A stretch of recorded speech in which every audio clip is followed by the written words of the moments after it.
Hey Joshi, ich glaube, wir sind on. Ja, Mann! Hey, heute zusammen willkommen zurück zum ersten Schweizer Fischer-Podcast. Fischverrückt! Ja, Mann! Auch von meiner Seite her ein herzliches Willkommen. Ja, und heute gibt es eine brutale Episode. Hey, es ist ziemlich eine Episode mit vielen Gästen. Ja. Wir haben Jubiläum. Sechs Gäste. Jubiläum. Fettes Gewinnspiel. Selfie-Time. Yes! Ich habe nicht geschaut. Sorry, Robin. Macht nichts. Geil. Hey, ich war noch nie so nervös gewesen auf eine Folge wie auf die. Hey, ich war gestern nervös, heute nicht mehr. Jetzt bin ich eigentlich richtig tiefenentspannt. Es ist doch schon etwas ein oder andere Bier. Aber das ist schon gut. Der Robin weiss, wie ich mich fühle. Nein, ist gut. Hey, an dieser Stelle mal sorry für den Ton. Es ist ein bisschen, wir haben ein bisschen Rauschen drauf. Es ist normal. Wir sind in einer geilen Location von der Dreiklang-Bräu. Ich glaube, es ist gut angekommen bei den Gästen. Sie sind zufrieden gewesen. Gesi hat uns etwas Geiles zu essen gekocht. Danke vielmals an dieser Stelle. Sehr gerne, ich hoffe, es schmeckt. Geil gewesen. Es war mega fein. Sehr fein gewesen. Ja, absolut. Und ich würde sagen, einen Rückblick machen wir ja nicht so klassisch, sondern wir sagen auch mal so ein bisschen, was euch erwartet, oder? Jawohl, wir werden natürlich die gewohnten Rubriken einhalten, die ihr euch kennt. Mit Begrüßung haben wir schon gestartet. Wir werden da alle Gäste mal noch vorstellen und sie werden sich selber vorstellen. Wir haben meine Woche, deine Woche, Infos aus der Szene. Beim Thema werden wir zurückschauen auf die letzten, was sind es jetzt, 21 Episoden gewesen? 21 mit der, ja. Also 20 Episoden, wo wir zurückschauen. 21 mit der, das ist die 21. Genau. Dann bin ich sehr gespannt, werden unsere Gäste uns entweder oder Fragen stellen. Jeder hat sich da vorbereitet. Auch wenn last minute. Und am Schluss wird es ein fettes Gewinnspiel geben von fischen.ch. Genau. Perfekt. Ja, dann würde ich doch sagen, starten wir gerade mal mit dem ersten Rubrik. Und zwar mit dem Vorstellen der Gäste.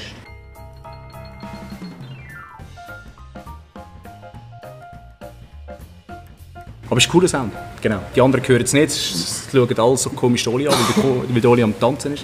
Ich bin der Einzige, der Kopfhörer hat. Genau. Hey, wer ist alles da? Ich fange mal an mit den Leuten, die sich entschuldigt haben. Ja. Und zwar ist es einerseits der Sedi Gugeli.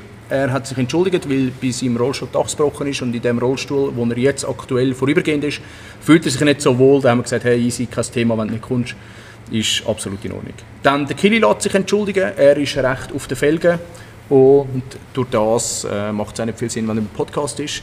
Auf jeden Fall, er hat mir noch gesagt, als er gegangen ist, hey, danke vielmals für das coole Jahr Podcast und danke vielmals all denen, die ihm Herzchen geschickt haben, die wir aufgerufen haben. Es ist mega cool, er hat mega viel bekommen, er wüsste die Anzahl nicht mehr genau, aber es ist mega lieb und von dem her, genau. Dann hat sich noch ein anderer Gast eingeschlichen und ich glaube... Der hat gehört, es gibt gratis Bier, darum ist er gekommen. Und ich glaube, mit dem fangen wir gerade mal an mit dem Vorstellen. Erzähl uns mal, Sidi, wer du bist, was du machst. Genau. Ja, hallo miteinander. Ich bin der Sidi Ouattara. Ich bin da sehr, sehr spontan eingeladen worden, respektive habe mich reingeschlichen. Ich habe eigentlich am Robin heute noch angerufen und will einfach ein entspanntes Bier trinken und eine Stunde später bin ich da mitten im Ausland im Aargau. Hast du eigentlich mal... Danke vielmals. Hast du eigentlich mal mit dem Robin telefoniert, wo du mir jetzt angerufen hast? Hast du ihn mal am Ohr gehabt? Ich glaube, er hat das Telefon umgedreht. Abgenommen, dann war irgendwie der Gesi am Telefon und ich meinte, da hast du ja mal nicht gehört zu haben. Geil. Perfekt. Sehr schön. Hey, cool. Sidi, du fischst ja... Wir haben dich auch schon mal in der Folge gehabt. Wir haben auch schon mal über dich geredet. Du fischst für Toppis und Fischen? Genau, ja. Genau, perfekt. Können wir nachher sonst noch ein bisschen genauer darauf zukommen, von mir aus? Jawohl. Hey, dann gehen wir zum nächsten, wenn wir gerade in die Reihe gehen. Ja, wir gehen gerade im Kreisli und wie im Kindergarten. Komm on, Aschi. Ja, das bin ich. Machst bitte nochmal deinen coolen Rap. Den haben wir verpasst aufnehmen. Der Aschi, Ralf Aschwande, ich bin bekannt fürs Drüschenfischen vom Ufer aus.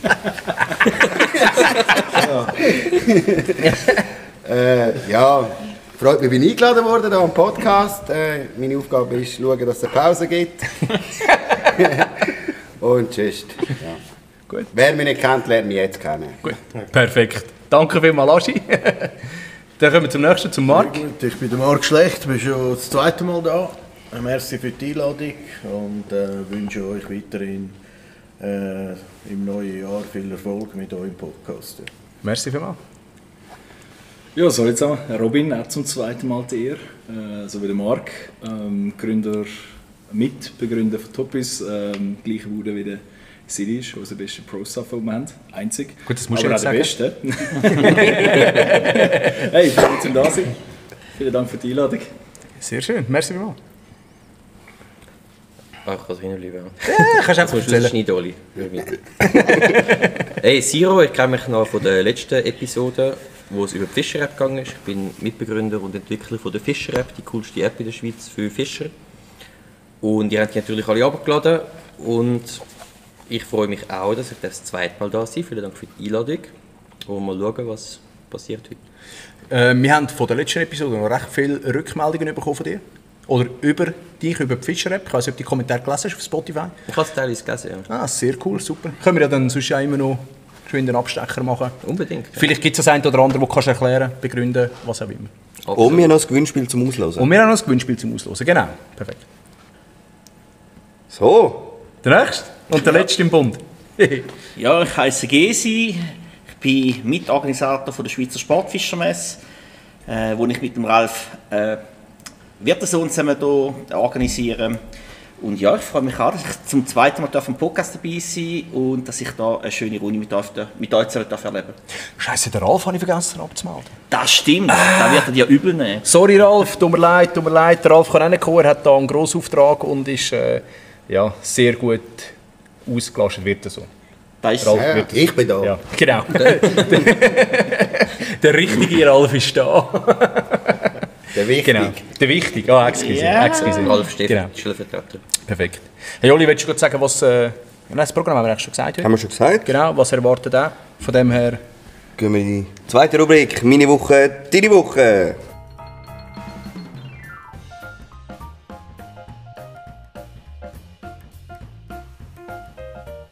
Willst du gerade anfangen, Oli? Nein, ich habe nichts aufgeschrieben. Hast du nicht aufgeschrieben? Du musst sehr spannende Woche gehabt haben.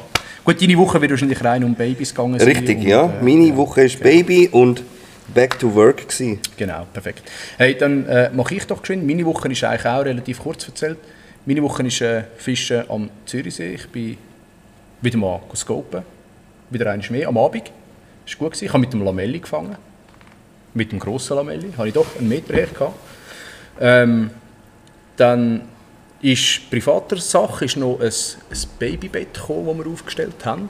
Ein grosses. Jetzt hat er ein grosses Bett, unser klein.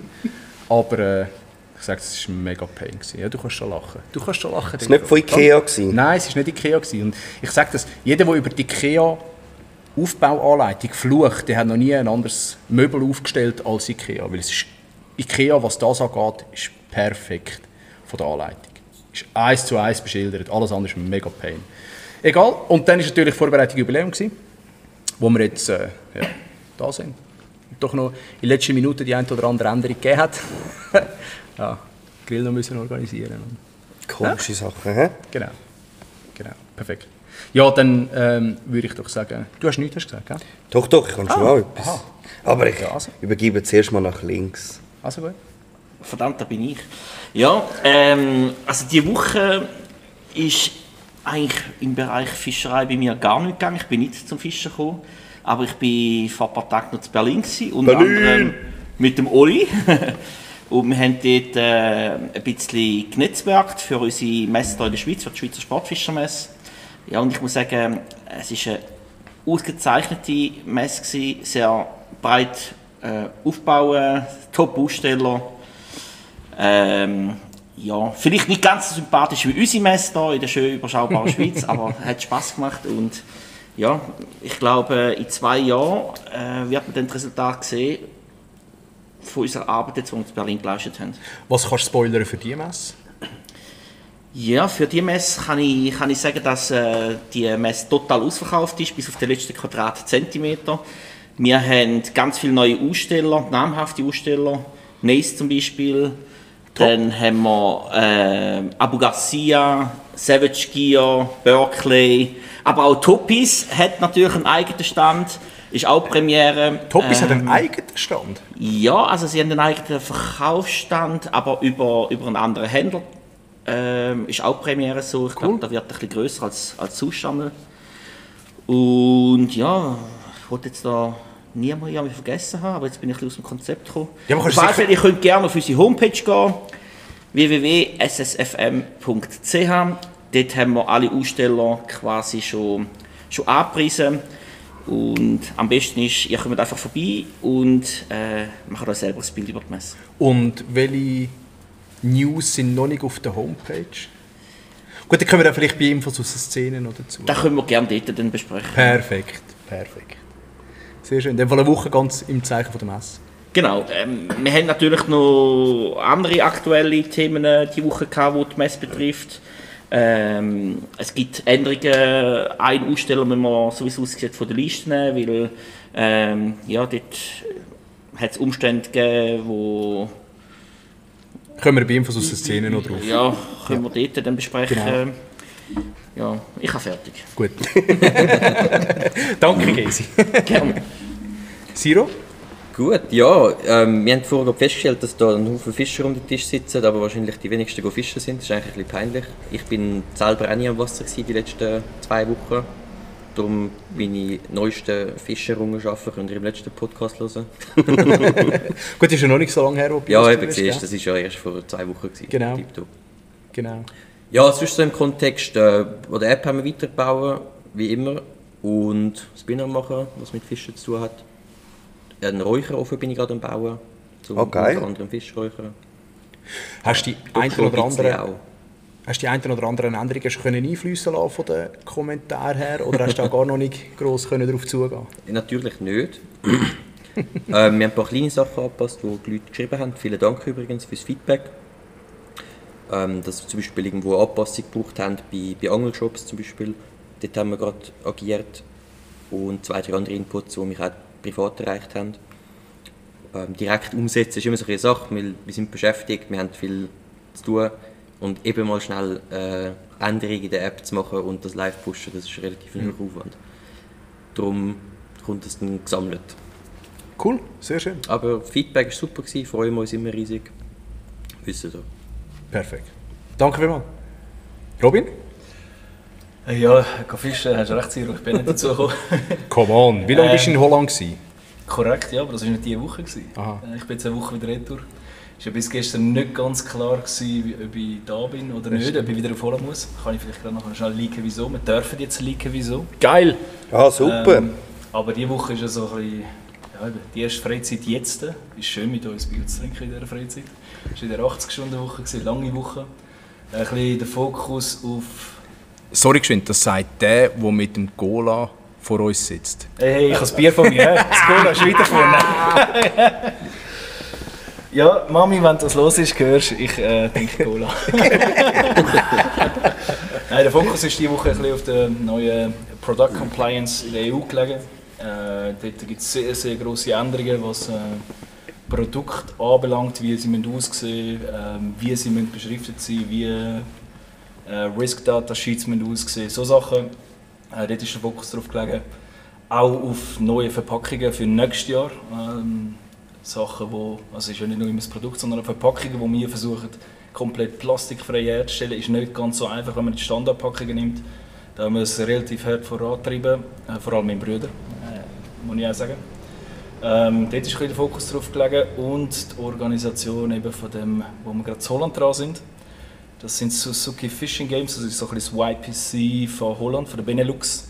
Das ist ein grosses Turnier, das stattfindet und dann wird ausgestrahlt werden auf YouTube. Jeder, der Holländisch kann, ab Ende Januar auf Raufmeister. Das ist ein riesiger Kanal in der Benelux. Dort fischen wir gegen Teams wie Shimano, BKK, Rapala, Abu Garcia, Berkeley, Sportex.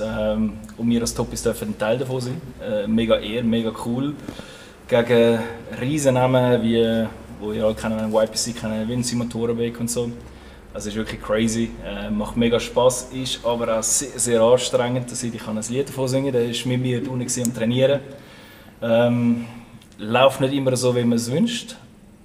In Bezug auf, ja, man ist abhängig vom Wetter, Man kann nicht bei jedem Wetter fischen, wegen Mikrofonaufnahmen, schlechtes Bild geht, aber schlechter Ton ist schlimmer. Also ergo haben gewisse Sachen müssen verschieben. Also jetzt in 2 Wochen oder in 1,5 Wochen geht es wieder los auf Holland, im Januar geht es wieder los auf Holland und sind gespannt, wie es rauskommt.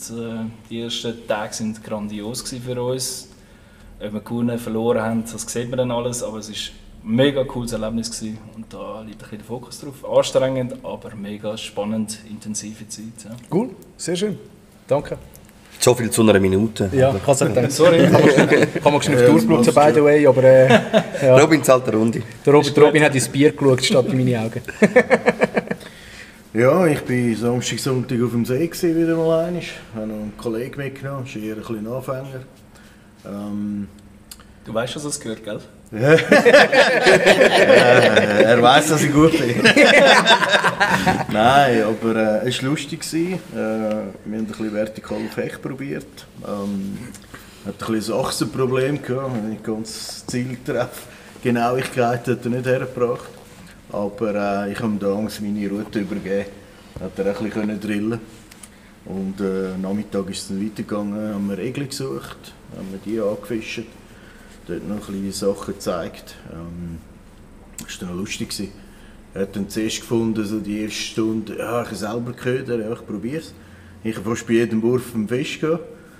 Und ganz am Anfang, als er gestartet hat, hat er sich auf dem Livescope gesucht. Aber bei 3 Gramm mit so dicken Schnüren geht das relativ lang, oder? Bis du dich mal auf dem Bildschirm siehst. Ja, und dann nach einer Stunde hat er dann meine Route genommen und hat es dann so probiert und dann einen Fisch gefangen. Ja. Sehr schön. Ja, das war interessant. Dann das Boot winterdicht gemacht, nachher keine Zeit mehr. Ich komme jetzt in den Genuss eigentlich von 5 Wochen Ferien. Du gehst noch auf Thailand. Ja. Und auf Italien gehst du besuchen. Nein, Italien bin ich schon. Oder bist du? Bist du ja. Frankreich war gut, ja. Ist Hammer. Ja. Und jetzt geht es weiter, ja. Morgen voll der Stress.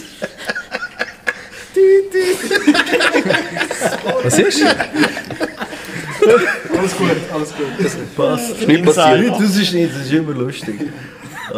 Und ja, morgen habe ich voll den Stress. Ich muss noch packen. Ich weiß gar nicht, was ich alles mitnehmen soll. Am liebsten zu viel. Und ja, ich bin ein bisschen begrenzt in den Kilo. Ja. Aber es kommt gut, Sehr schön. Cool. Danke vielmals. Ja, kommen wir zu mir. Also ich muss ehrlich gesagt sagen, das letzte Mal bin ich mit dir fischen gewesen. Ja, das ist jetzt doch erst 2 Wochen her. Doch Also für schon, die, die ja. es nicht gesehen haben, hat auf den Nico gezeigt. Ja, genau. Und sonst bin ich, muss ich wirklich gesagt sagen, nicht mehr fischen gewesen, die letzten 2-3 Wochen. Irgendwie nicht dazu gekommen. Ich bin auch innerlich so der Schönwetterfischer. Hat man dir aber nicht angesehen, weil ich bin der war, der schlussendlich kalt hatte und nicht mit dem Winteranzug gekommen ist. Ja, genau. Ja, du bist ein bisschen unvorbereitet ja, aufs Wetter gewesen. definitiv, ja. Aber ja, ich habe schon gute Fänge gemacht, weil ich habe mich wieder aktiviert auf Tinder. Hat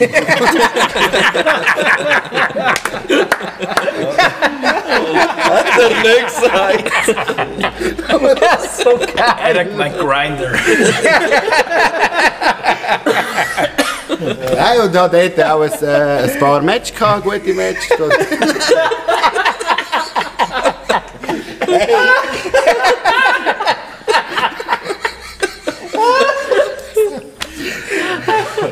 Und da habe ich dann auch so, ja, habe mit einer oder 2 getroffen. Das war recht cool gewesen.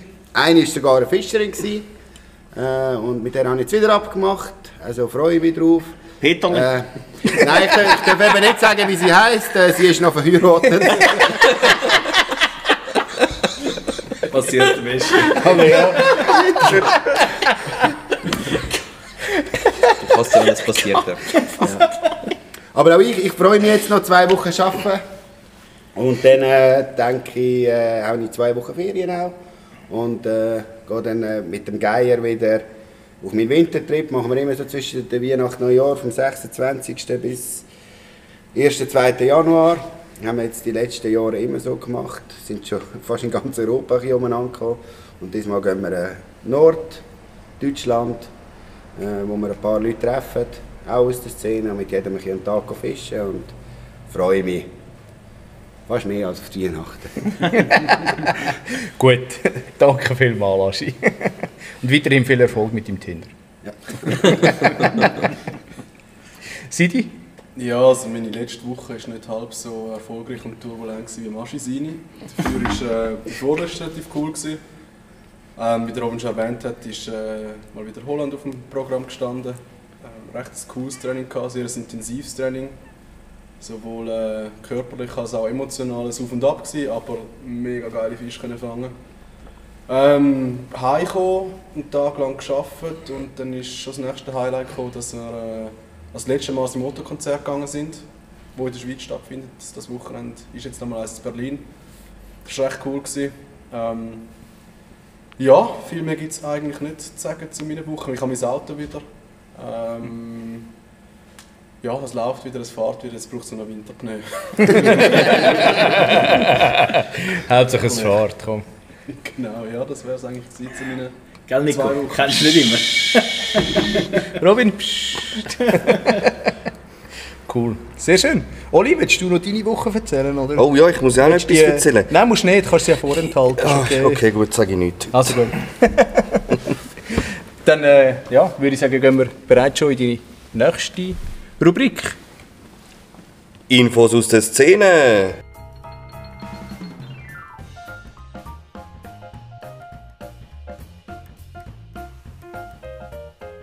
Ich habe eine Info. Ja. Ja? Hast du mehr? Nein, Ja, siehst du? ja. Ich habe heute einen klassischen Nico gemacht, ich habe mich gar nicht Ja, vorbereitet. das ist gut. Aber merkst du etwas? Sag zuerst die News, Also dann gut. sag ich dir etwas. Es ist ein nächster Fischerladenkonkurs gegangen, oder hat aufgehört, und zwar der GoFish. Das ist ja das Thema, das der Gesi vorher angeschnitten hat. Ja, ist seit dem 25.11. ist der versiegelt zu Giuso. Und ja, schade, aber Idees, was Idees, würden andere sagen, ja. Das wäre eigentlich Und weißt du was, wenn wir schon ein bisschen vorgreifen, ich glaube die ersten 2 Episoden, die wir aufgenommen haben, ist immer ein Laden zugegangen. Jetzt haben wir Jubiläum und es geht wieder ein und Laden es geht wieder einer zu. Aber über den GoFish haben wir recht viel geredet. Ja. Ich war recht viel bei ihm, habe auch meine ersten Swimbaits bei ihm gekauft. Beim Kligi. Ja, du, aber es ist wie es ist und der Laden ist weg und ja, bin gespannt, was daraus resultiert. Von dem her. Ja, das wäre es eigentlich auch schon gewesen. Willst du etwas sagen noch? Von deinen Notizen? Du, nein, ich habe mich da ganz auf unsere Gäste Ja, sehr konzentriert. gut, Ich habe gedacht, die haben so viele News, wenn ich jetzt die da Wenn wir auch noch mitnehme, dann andere bin nur ich Richtung am Reden. anfangen. Ja. Hey Sidi, darfst du gerade wieder weitermachen? Komm, du bist so im Flow. Also ich bin jetzt gerade ein bisschen überrumpelt worden mit dieser ganzen Podcast-Geschichte heute. Ich habe im Fall absolut nichts, was ich jetzt... Oder Du nicht kannst nennen sicher soll. etwas liken. Du musst nicht so zum Robin überschauen. Du kannst sicher etwas liken. Was, Robin, kann ich etwas liken? Du musst nicht den Robin fragen. Du musst nur erzählen. Erzähl einfach, alles gut. Ja, darf ich etwas liken? Wir können alles rausschneiden. Was willst du liegen? Ich weiss es nicht. Das, vielleicht etwas, wo ich gerade am Testen bin... Ja, was bist du am Testen? Sag mal, komm, erzähl mal. Etwas Erzähl mal. Kann man rausschneiden. Ich sage, ob es muss ausgeschnitten werden Das Problem ist immer schon ein bisschen mit neuen Produkten, dass man ein Produkt, man hat schon das Gefühl, man hat eine Idee, bringt es raus und 2 Minuten später ist es auf dem Markt. Meistens ist es halt schon so, wenn ein neues Produkt kommt, es geht bis um ein Jahr, 2, bis es wirklich serienreif ist, dass die Molds fertig sind, dass die Farben fertig sind, dass die Verpackungen allen rechtlichen Sachen entsprechen und so weiter, wenn man es sauber machen will. Und das ist absolut so ein Anspruch. Darum ist es auch ein bisschen schwierig, um etwas zu liken. Hashtag BeQuappy. Genau. Oder Hashtag Nice Ghost. Ja, genau. Richtig. Ja, es ist wirklich ein das Problem, was das anbelangt. Aber versuch's mal. Hat er gesagt, viel Glück. Ja, also Nimm das Richtige, Sidi. ich wäre jetzt auch auf das gegangen, was mir der Robin gerade mit dem Handzeichen zugeworfen hat. Und zwar werden bei uns oder von uns demnächst Hechtköder etwas kommen. Endlich! Ich habe es halb gedacht, ich habe an Marvin seine Story, nein, nicht seine Story, sein Foto gesehen, heute im Toppis-Chat. Oh, das habe ich noch gar nicht gesehen. Ist noch etwas geleakt worden. Erzähl weiter. Ja, sie werden grösser, sie werden noch fängiger. Die gleiche Köderserie, wie wir schon haben? Nein, ist dann Okay, etwas nein, dann- Neues. Farbenpalette wird similar sein, sage ich jetzt mal. Aber die Grösse wird ein bisschen anders und vor allem auch die Form. Wie gross? Das ist ein Geheimnis, lass dich überraschen. Ach, come on! Du fischst auf vielleicht mit 7 cm. Ja, logisch. Habe ich aber dir abgeschaut, Robin, von unserem letzten Turnier. Im Durchschnitt Schweizer Hechtfischer werden es gefallen, sage ich jetzt mal. Perfekt. Am Aschi werden es zu klein sein. Der Aschi ist halt, kennt sich halt mit grossen Sachen aus. Sehr gross. Hat er im Tinder-Profil. Ja. Er wird so groß, dass es weh macht. Hast du so einen Spruch vom Siro? So einen Spruch von einem Nerd. Sorry. Geil. Herrlich. Ja, aber das war es ein bisschen von meinerseits eigentlich. Ja. Vielleicht hat der Aschi da mehr zu berichten. Ja, der Aschi hat einen Sieg voll. Nein, ich habe wirklich gar nicht so viel. Ja, komm jetzt. Aschi, was läuft mit der Babsi? Das weiss ich nicht, das dort mal. Ein Match. Sind mal gerüchtet. Nein, auf Tinder ist sie nicht, sie ist auf Badoo. Ghostet sie Nein, letztes Jahr. das wissen die meisten gar Onlyfans. nicht. Die ist verheiratet mit einem Franzosen. Also, Ja gut. Was für ein Date Date ist ein Upgrade möglich? Ah nein. der kommt... Aschi, du bist ein Upgrade, komm schon. Ja, also... Ja, gut. Er muss gar nicht mehr dazu sagen. Genau. Okay, gut. Nein, ich habe innerlich etwas wegen dieser Thematik, die ich das letzte Mal hatte, wegen dieser Quokka-Muscheln. Da sind schon wieder neue Sachen rausgekommen. Das eine ist also jetzt St. Gallen, fängt auch an, Walensee ist jetzt auch verboten für Boote, die mindestens 3 Jahre nur auf dem Gewässer waren. Die dürfen noch weiterhin auf der Walensee, sonst dürfen keine anderen Boote mehr drauf. Dann habe ich noch gesehen auf... Also ist noch eine Zwischenfrage, wenn du es desinfizierst und alles, darfst du auch nicht mehr Nein, im drauf? Moment nicht. Da Okay. kommt dann irgendetwas. Spannend. Und das Neueste zu der Zürcher See, das habe ich gesehen auf dem Segelclub Velande auf der Homepage. Also anscheinend so, wie es dort auf der Homepage schreiben, sind die ganz aktuell und haben irgendwie den Kontakt. Dort wird es so aussehen, dass ab dem 6. Januar, ist noch geil, 6. Januar, wenn alle die Ferien wieder fertig haben und arbeiten müssen. Aber dann kann man auch Boote wieder einwassern, die auf dem Gewässer zugelassen sind. Und mit einer Registration auf sein Heimgewässer sollte das dann am 6. Januar an. Aber du musst es zuerst reinigen lassen, ausser du hast schon dem Gewässer, oder? Ja, und ich glaube eben auf das Gewässer. Registrieren als Heimgewässer. Genau. Aber das kannst du nur mit Zürichblech, oder? Ja. Gell? Mit Aargauer oder Thurgauer oder weiss der Teufel was, alles geht es nicht. Ja, Also du musst das Boot im schreibt jetzt der Segelclub Velande nicht. Ja. Ja. Ich glaube, du musst das Boot am Zürichsee oder im Kanton Zürich eingelöst haben, dass du ein Hausgewässer oder ein Heimgewässer kannst definiert haben. Ob jetzt das Greifensee, Pfäffiker, Thürler oder Zürichsee ist. Also da können wir glaube ich immer irgendwie die Rechnungen, die kommen, die Steuerrechnungen, dort ist nachher das Schreiben glaube ich, dabei, wo man sich muss, anmelden muss. Und das werden nur Kanton Zürich verschickt, glaube ich, die Steuerrechnungen nur an Zürcher immatrikulierten Boote. Ja. Irgendwie so, also so steht es auf der Okay. Und nachher wird es so sein, dass dann irgendwann im Mai 25, oder das Ziel ist bis im Mai 25, nachher eine Definition gibt, wie man wie Gewässerwechsel wieder möglich sein. So schreiben sie es auf der Homepage. Wie dick dort der Segelclub Velande im Geschäft ist, mit dem Kanton weiss ich nicht, aber immerhin wird man dort wenigstens ein bisschen informiert, was man von anderen Vereinen oder Verbänden irgendwie nicht viel gehört. Ja. Du hast ja ein Boot am Zürichsee. Ja. Wo hast du... Geht's?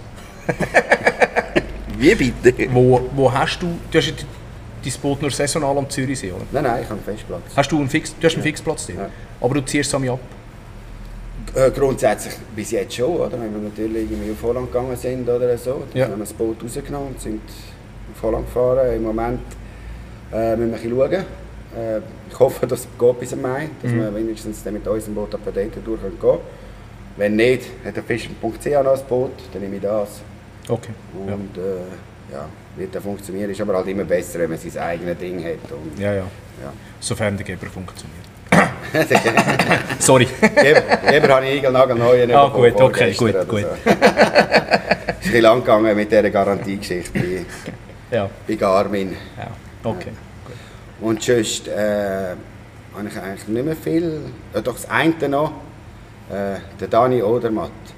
Es stimmt, habe ich gesehen. Hat 1,33 Meter Hecht gefangen aus dem Vierstedt-Waltersee. Aber ist ins Spital gekommen, drauf an, in die Notaufnahme. Er hat sich gröber angelegt mit dem. Ja, der Hecht hat gar keinen Bock gehabt, zum rauszukommen. Der hat gar keine Lust auf ein Fotoshooting anscheinend. Ja. Diese. Und das gönne ich ihm natürlich. Also der Hecht hoffentlich. Ja. Ja. Und vor allem, was man halt wirklich muss erwähnen am Waldstätter See, ist das Livescope verboten. Also, Richtig. Der hat das illegal gemacht. Hat er nicht noch Nein, ja. Nein, darf ich auch etwas liken? Oder? Ja, natürlich. Nein, also ich habe mit ihm geredet. Bist du dabei gewesen? Nein, das nicht. Nein. Der Dani ist bekannt. Ich glaube, der wird beobachtet, der kann sich so etwas nicht leisten. Ja. Nein, wirklich beim Chico und so, wieder auf oldschoole Art. Finde ich ganz cool. Mag ich ihm sehr gönnen. Würde es mir auch mögen gönnen. Aber ja. Das ist, glaube ich, seit langem ein ganz grosser Hecht, der wieder mal aus einem Schweizer Gewässer ist. Petri Dani! Ja, voll. Absolut. Und er hat auch explizit noch geschrieben in seinem Post, dass er ohne Livescope gefangen hat. Also ich nehme ja nicht an, dass er einfach etwas schreibt, das nicht stimmt. Also, Dann ist wirklich 1,33 Meter, genau 1,33 Meter.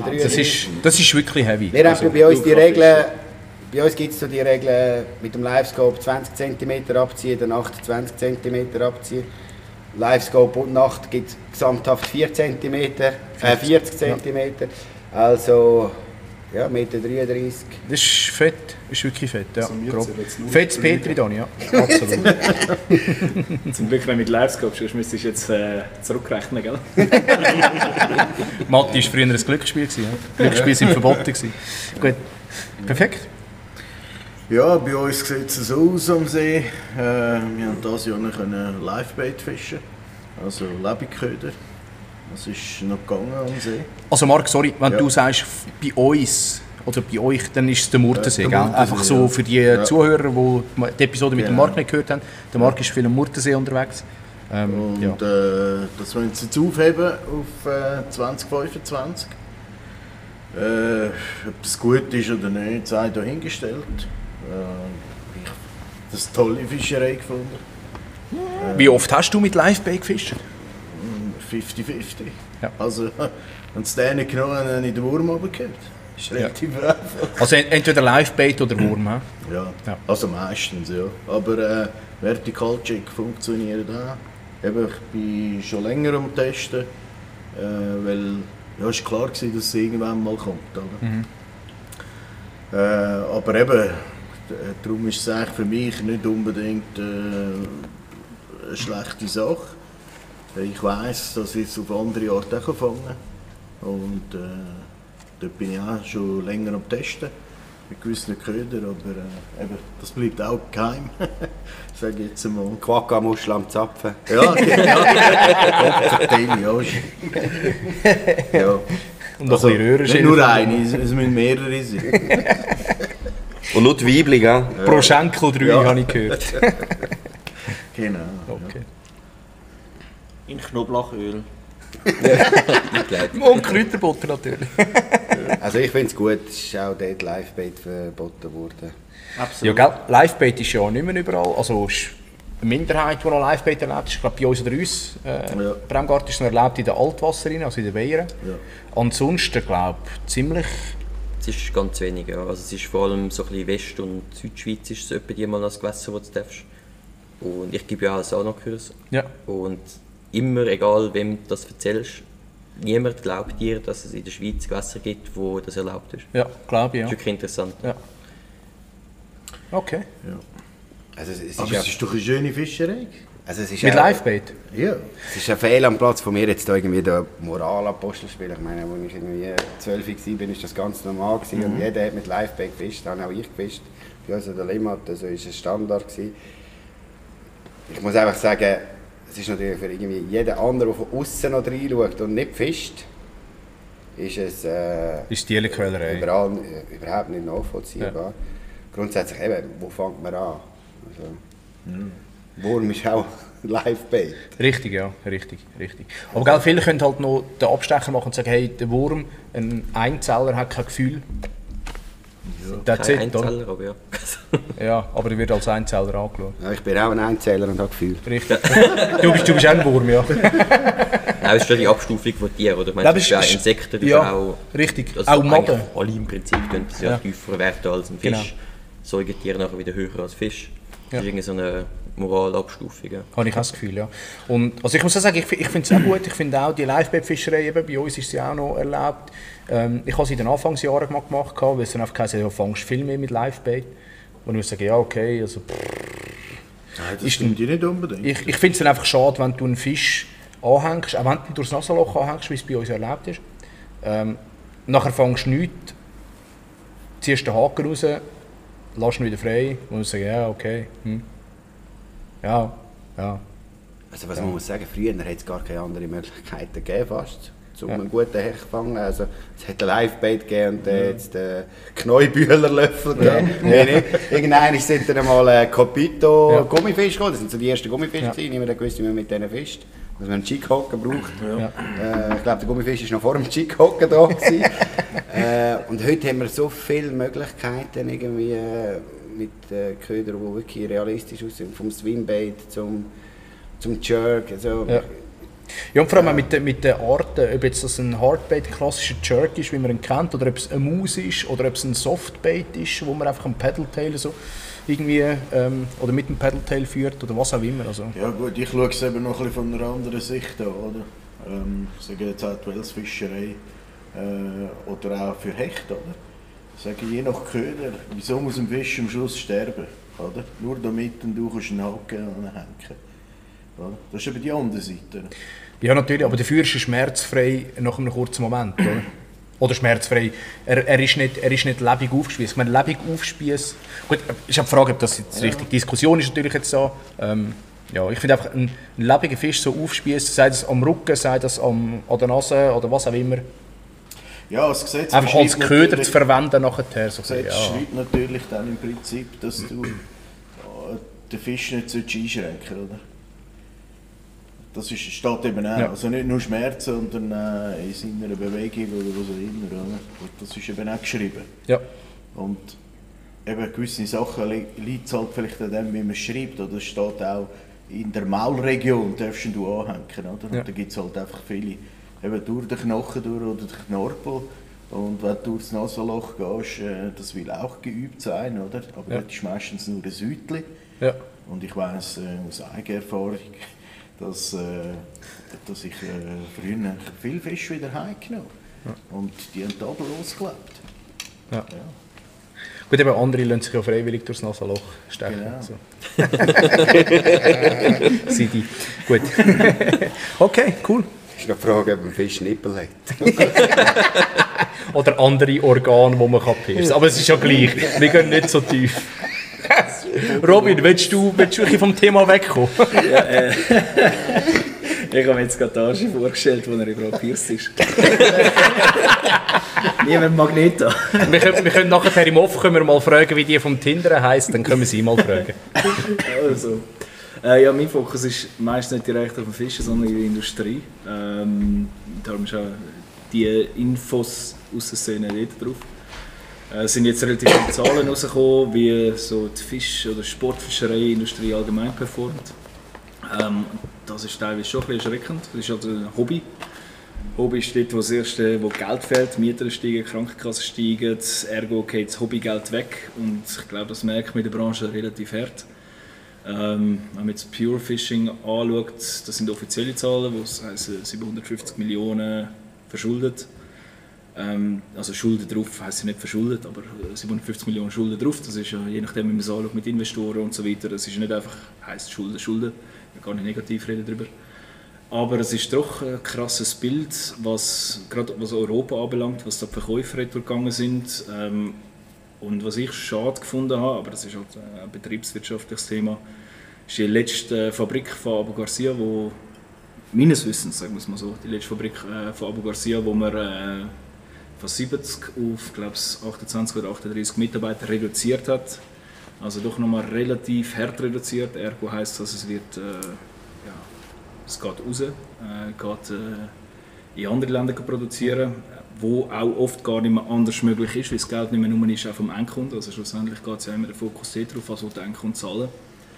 Aber es ist schon krass, was da ein bisschen abgeht in diesem Bereich, wo immer muss mehr gespart werden, mehr muss ausgelagert werden. Und ja, bin gespannt, wo die Entwicklung einführt. Ja. Und für alle, die im Export tätig sind, vielleicht wenn einer oder andere zulässt, die im Export tätig sind, das ist nicht nur die Fischereiindustrie, sondern eben jedes Produkt, das in die EU exportiert wird, muss eine neue Product Compliance, die wir vorhin schon angesprochen haben, entsprechen. Und das ist schon crazy, was auf uns zukommt. Also wie jedes Produkt muss angeschrieben sein und so weiter. Da gibt es einen grossen Change auf alle möglichen. Wenn man da jetzt anschaut, dass Alibaba, Temu oder AliExpress, Temu, sonst Dropshipping betrifft, was eigentlich gar nicht mehr möglich ist oder nicht mehr erlaubt wird, theoretisch, sagen wir es mal so. Das gibt einen grossen Change für Buden, Mehrkosten für Buden, wo schlussendlich wahrscheinlich wieder oder nicht wahrscheinlich werden müssen getragen werden vom Endkunden. Und das ist teilweise eine gute Entwicklung für die Endkunden, dass sie sehen, von wo Produkte kommen, je nachdem, wenn man das anschaut, was da kommt. Aber andererseits halt auch Mehrkosten, die entstehen. Und bin gespannt, was das einführt. Aber jeder, der im Export tätig ist, schaut euch die GPSR+X-Verordnung an aus Brüssel. Das ist crazy shit. Wirklich crazy shit, was auf uns zukommt. Wer das interessiert, ist zu lang zum Auslegen, aber dort mal anlesen. Das ist wirklich krass. Ja. Danke. Hey, danke vielmals, Robin. Das heisst, alle, die Fragen haben, du kennst dich gut damit aus, dürfen sich gerne an Robin von den Toppis wenden. Also wir haben Gesetzestext oder Verordnung, es ist ein Verordnungstext des Grauens durchgegachert. Ja. Aber dürfen ihr selber gerne auch machen. Und ich lasse mich ja gerne besser belehren, wenn irgendjemand ein Schlupfloch findet. Wo man ein bisschen Geld versparen, sehr, sehr gerne. Ja. Schlupflöcher sind immer gerne gesehen. Ja, absolut. Weil das heisst, schlussendlich auch Geld, das muss eingesetzt werden, wo nachher halt einfach fehlen, um neue Produkte zu releasen. Ja, absolut. Okay. Also ich bin willkommen. Jeder, der mir einen Tipp geben kann, herzlich willkommen. Perfekt. Cool, danke vielmals. Siro? Ja, ich habe nicht so viele News, eben schon so lange her, seit ich etwas erzählt habe. In der Zwischenzeit ist am 2. Dezember für alle, die im Kanton Zürich wohnen, die EFJ2 Mobile App gelauncht worden vom Kanton. Nicht nur die in Zürich wohnen, ich kann sie auch. Du kannst sie natürlich auch sonst haben. Die Ausländer. Ja. Genau, für den Kanton Zürich quasi. Genau. Ja. Das ist eine Web-App, also es ist browserbasiert. Ihr könnt euch auf den Startbildschirm hinzufügen, könnt ihr mal ausprobieren, was ihr davon haltet. So könnt ihr im Kanton eure Patent fürs nächste Jahr in-App lösen. Ja, könnt ihr mal ein Bild machen. Ich bin gespannt, was ihr davon haltet. Danke, Siro. Danke vielmals, Siro. aber doch schon eine Frage, funktioniert sie gut? Schon mal getestet? Ich habe sie noch nicht ausgiebig getestet, bin aber ein bisschen enttäuscht gewesen. Ich hätte jetzt ein bisschen mehr erwartet. Aber ja. Ich habe mal das Patent zum Warenkorb hinzugefügt und es ist eigentlich halt eben, dadurch, dass es browserbasierend ist, ist es wie wenn das Patent online über einen Webshop halt löst. Oh wow. Ja. Mega viel überlegt. Viel Geld ausgeben für nichts. Ja, Also. jetzt nicht gerade so hart ins Gericht. Es ist halt nicht. Ja, aber sorry, Nein, aber wir haben schon etwas anderes erwartet. Ja. Ja, nicht kein Hate, aber also da hätte ich jetzt schon ein bisschen mehr. Also ich finde... Also ich würde es auch so sagen, dass die Erwartungshaltung ein bisschen hoch war. Sicher, ganz sicher. Ich glaube, es ist auch ein bisschen geschuldet, dass jeder Kanton so viel Geld muss ausgeben muss, wie das föderalistisch geregelt ist. Aber ich finde die Idee von Siro, die er hat mit einem zentralistisch geregelten System, wenn sich alle anschließen würden, absolut. Gute Idee. Wie in Holland. Wie in Holland, wie in Schweden, wie in den meisten Ländern. Aber es ist halt dem Föderalismus geschuldet, wie die Schweiz aufgebaut ist. Hat wahnsinnig gute Seiten, aber halt auch sehr mühsame Seiten, wie gerade so etwas Fischereirecht, das kantonal geregelt ist. Ja. Absolut. Lass den Depp runter. Fischer! Genau. Und übrigens, wir freuen uns auch immer über 5-Sterne-Bewertungen. Einfach so, dass wir gesagt haben. Genau so wie wir. Ja. Als wir auch. Podcast. Genau, perfekt. Wir können eine Liste über, wo wir über mal 5 Sterne geben. Perfekt, super. Der Siro schickt die, alle die jetzt zuhören. Genau. Perfekt. Cool. Gesi? Was Du wollen wir kannst wissen? ganz viele Infos Also mitgeben. ganz eine coole Info habe ich, die den Asche betrifft.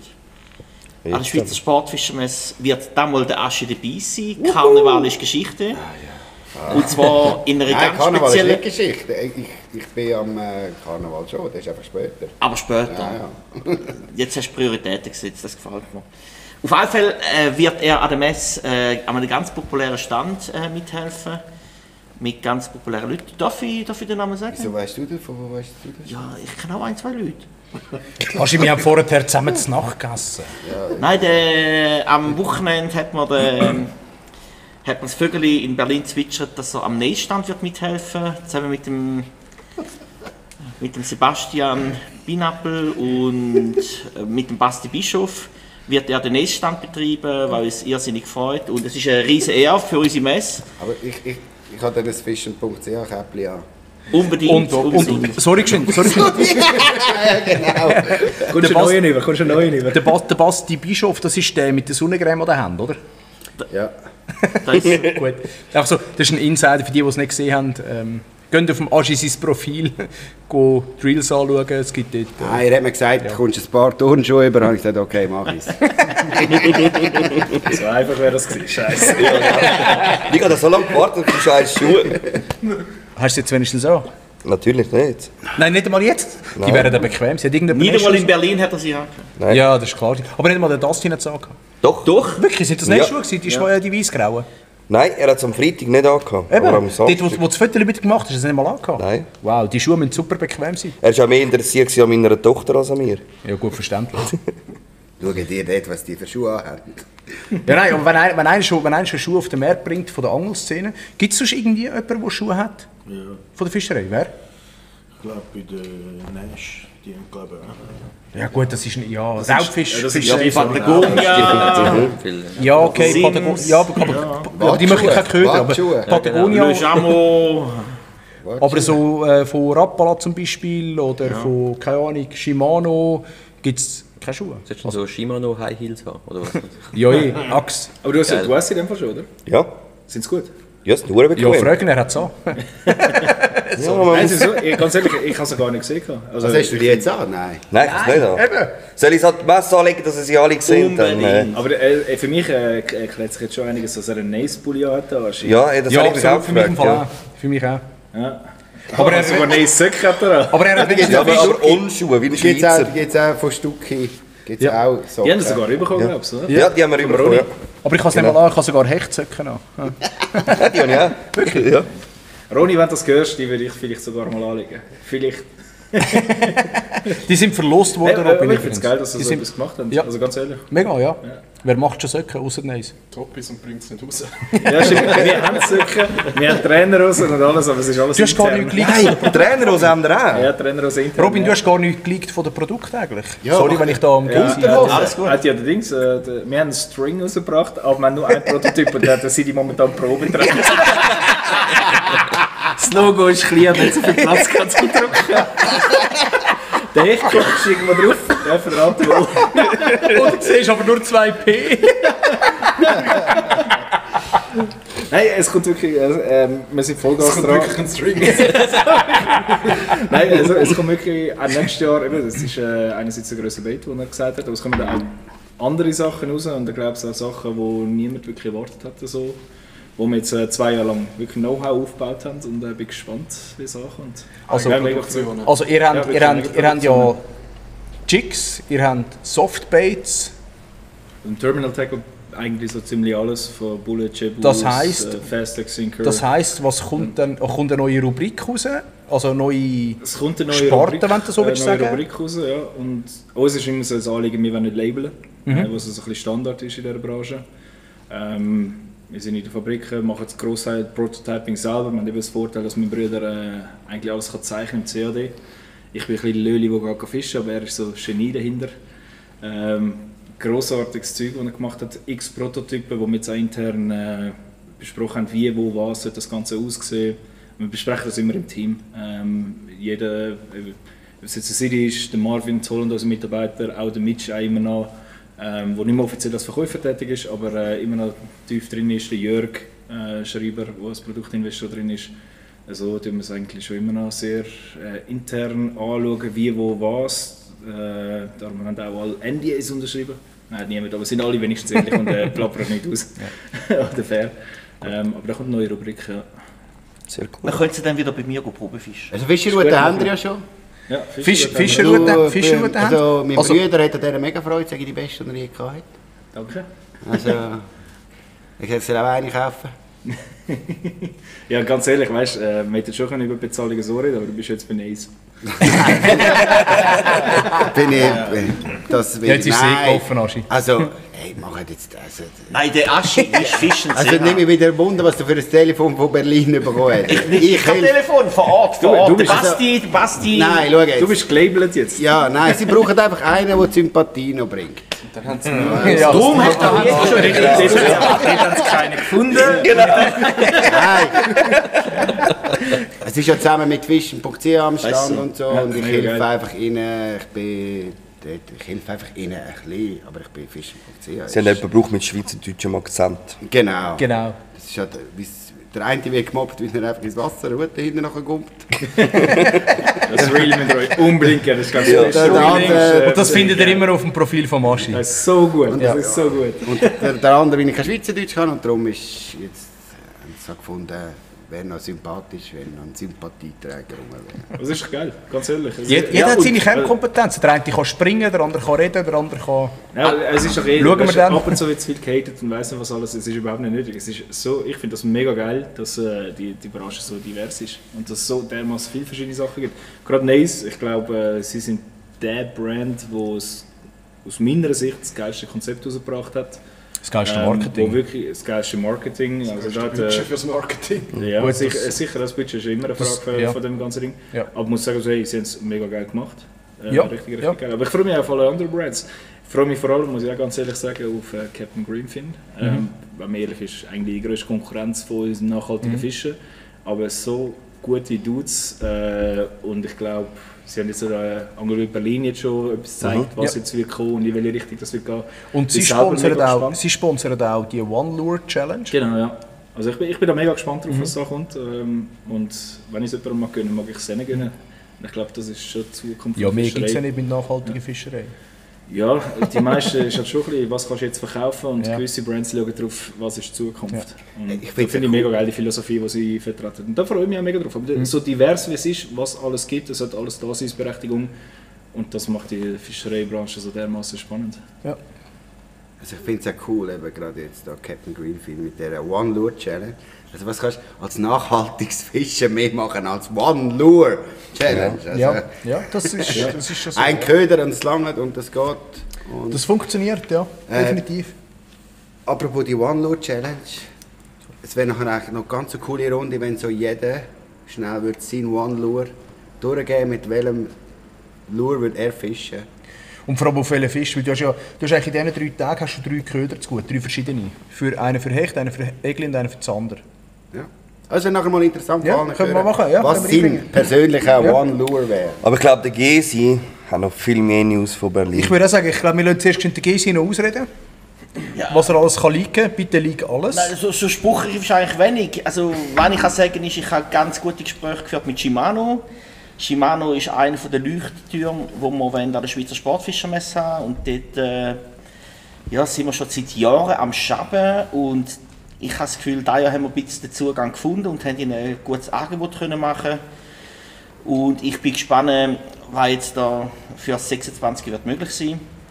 Wir haben auch sonst mit weiteren Leuten geschwätzt. Ich bin erstaunt gewesen, dass unsere Messe in Deutschland auf einmal bei vielen bekannt ist. Angel Joe ist auf mich zugekommen und hat gesagt, sie würde gerne mal in die Schweiz kommen,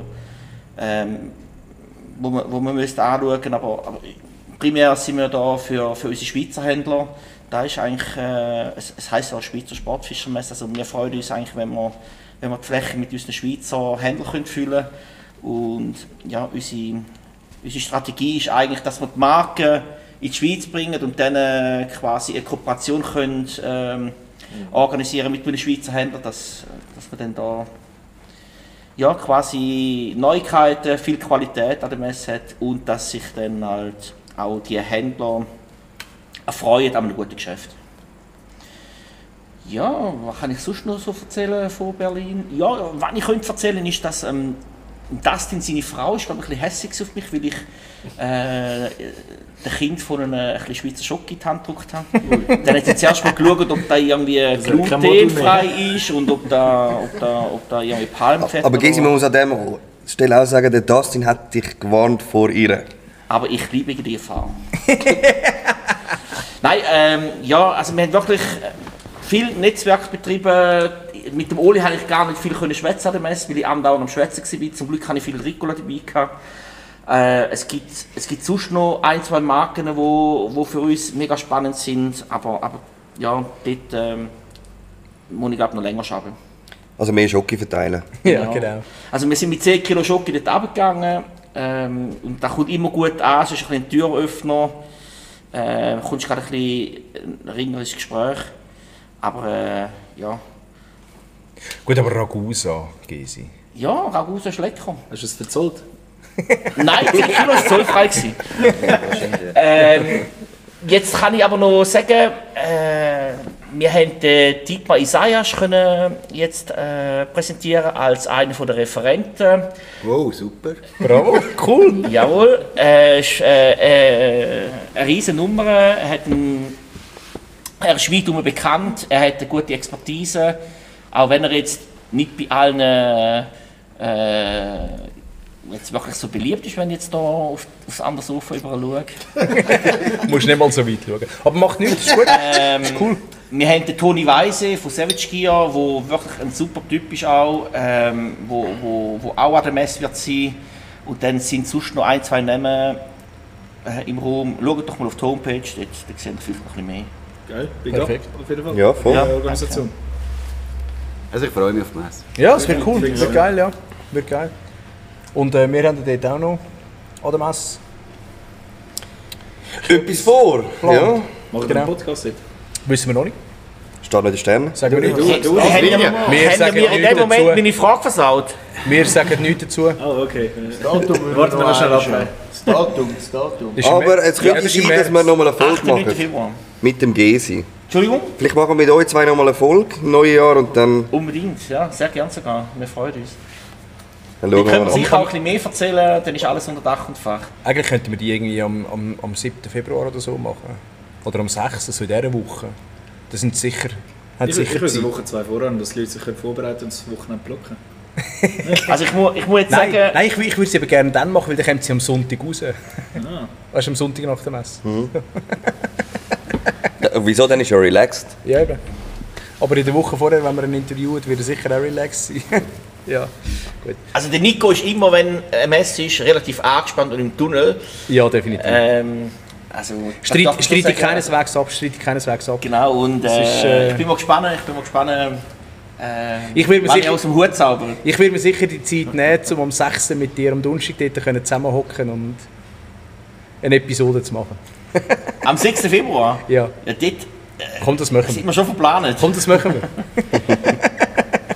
Gut. Okay, danke vielmals. Ja, sehr gerne. Dann würde ich sagen, wir gehen noch auf die Idee vom Aschi ein.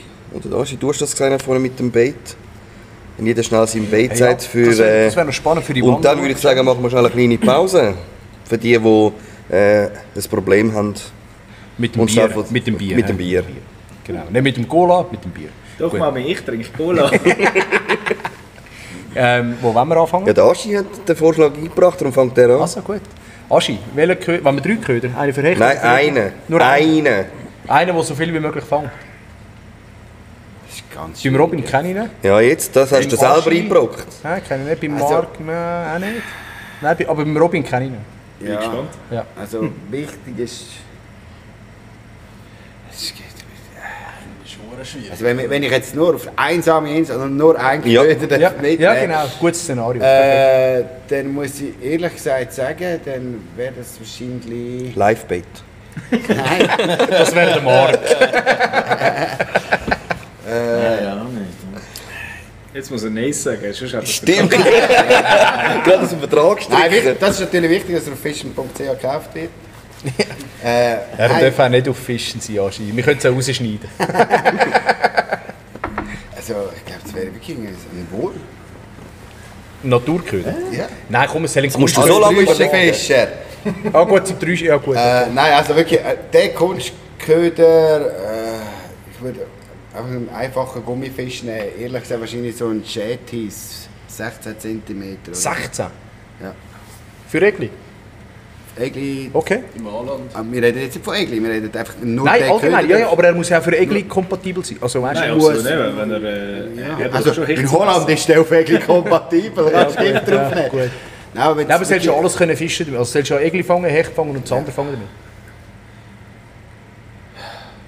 Ja gut, dann müsste es irgend so ein Jigspinner sein oder so. Jigspinner? Wenn du alles müsstest fangen damit. Und sonst wäre es wirklich, ja. Das ist gar nicht so. Ist schon schwierig, gell? Wieder die dümmste Frage selber gestellt. Ja, aber das ist gut. Ja, selber schuld. Aber ich denke wirklich, also wenn es wirklich jetzt Egli, Zander und Hecht müsste sein, wäre es wahrscheinlich so ein Jigspinner. Ja. Barschbaron. Der Barschbaron, jetzt. Jetzt. Okay. Marc? Ich würde einen Avaruna fischen. Ein Avaruna. Ein Gummi. Gummi. Wie gross? So ein 21. 4 Inch oder 3,5. Ja. Wie schwer? Zwischen 5 und 10 Gramm. 4 Inch, 10 Einzellager. Gramm, so. Okay. Okay. Bei dir sage ich das Skeletonius. Klar. Ja, nein. Echt? Nein. Ohne Scheiß. Okay, dann von der Pintius und Darchick Ja. mit 7 Gramm oder 5 Gramm vielleicht. Dieses Jahr haben wir so viel 45 plus Segli mit dem Darchick, auch für kleine natürlich. Ja. Darchick mit dem 7 Centi Pintius. Ja. Das Und ist der 5 Gramm oder 7 Gramm? 7 Gramm. 7 Gramm. Also ein bisschen allgemein einsetzbar, haben wir so dermaßen gut gefangen. Ja. Während Suzuki Fishing Games, wo wir noch nicht fliegen dürfen, haben wir sogar ein Ceti auch drauf gehabt. Wir haben richtig gut Hecht gefangen. Ich habe gehört, du hast noch von einem Bescheid bekommen, der in Amsterdam war, der auf der Pintius mit 7 Ja, Gramm... das ist so ein Vogel. Gell? Ja, das ist ein Aber er hat Vogel. einen Zander noch gehabt und ein Ja, Segli. den Dude habe ich getroffen, der war im Kajak rumgecruised. Ich habe gesehen, oh, schau, ich habe ein Bier, habe geschrauen, er ist ein Bier trinken, Okay. Darchick in die Hand gedrückt. Gell, du schreist einfach um eine... Finde ich fett. Wer war das? Hey, keine Ahnung. Ich habe mich mega gefreut, dass du so gut drauf gefangen hast. Es ist aber krass, weil so, auch wenn die Fischerei extrem slow ist, wo alle Ja. noch langsamer fischen, Es ist ist aber so extrem so aggressives Ist Fischen so. mit dem Darchick, kannst du doch ab und zu überlisten. Das ist wirklich mein Go-To-Köder dieses Jahr. Ja. Ja. Wir haben dieses Jahr, vor ein paar Wochen, vor ein paar Monaten, haben wir telefoniert. Du warst in der Ferien gewesen, am Fischen. Schweden, richtig? Ja, er ist, Finnland. er ist immer in der Ferien am Fisch. Finnland am Fischen und ist jetzt ungelogen, jeder Wurf Egli. Ja, gerade ein Videotelefonie, also Ja. das Handy auch nicht gelegt. Fisch. Und das ist richtig hart gewesen für mich, um da zuschauen, weil ich bin chronisch unterfischt. Wir haben den Klicker bei 1000 Egli haben wir ihn ausgeschaltet. Boah. Und es hat wirklich nicht funktioniert. Darchick hat einfach jeden Wurf, es war teilweise wirklich crazy gewesen. Und er hat dort gerade angelegt, wirklich so, hey, Fischerei schon, es ist wirklich einfach jeder Wurf ist Ja, Fisch aber- gewesen. Crazy gewesen. Ja, aber den Darchick haben wir auch geredet vor 2, 3 Wochen, 4 Wochen. Ja, Ich glaube, schon vor dem länger. Zero noch, bevor der Zero bei uns war, die Episode, bin ich gerade von Holland heimgekommen und dort habe ich eben, haben wir den Robin zugerufen mit Bier. Herr doch Jan. Herzlich Jan, genau. Zero? Ja, ich breche jetzt mal den... Ja, bei dir wäre es Pflügen. Was für Nicht ein... fair. Nein, ich breche es ein bisschen. Ich wäre wahrscheinlich, wenn ich mich festlegen auf einen Köder, würde ich wahrscheinlich... Boah, ich denke, 16er CDC Trockenflüge nehmen oder so. Das Okay. ist Spaß oder Freude. Okay. Auf Egli, Zander und Hecht. Nein, auf... Das ist nur du müssen. Wir Nur für mich zählt. Er ist ein Forellenfisch. Der Forellen, Saibling, alles Salmoniden. ich fische nicht auf Zander, weißt du. Und Vor allem Äschen. hole ich auch mit den Jigspinner.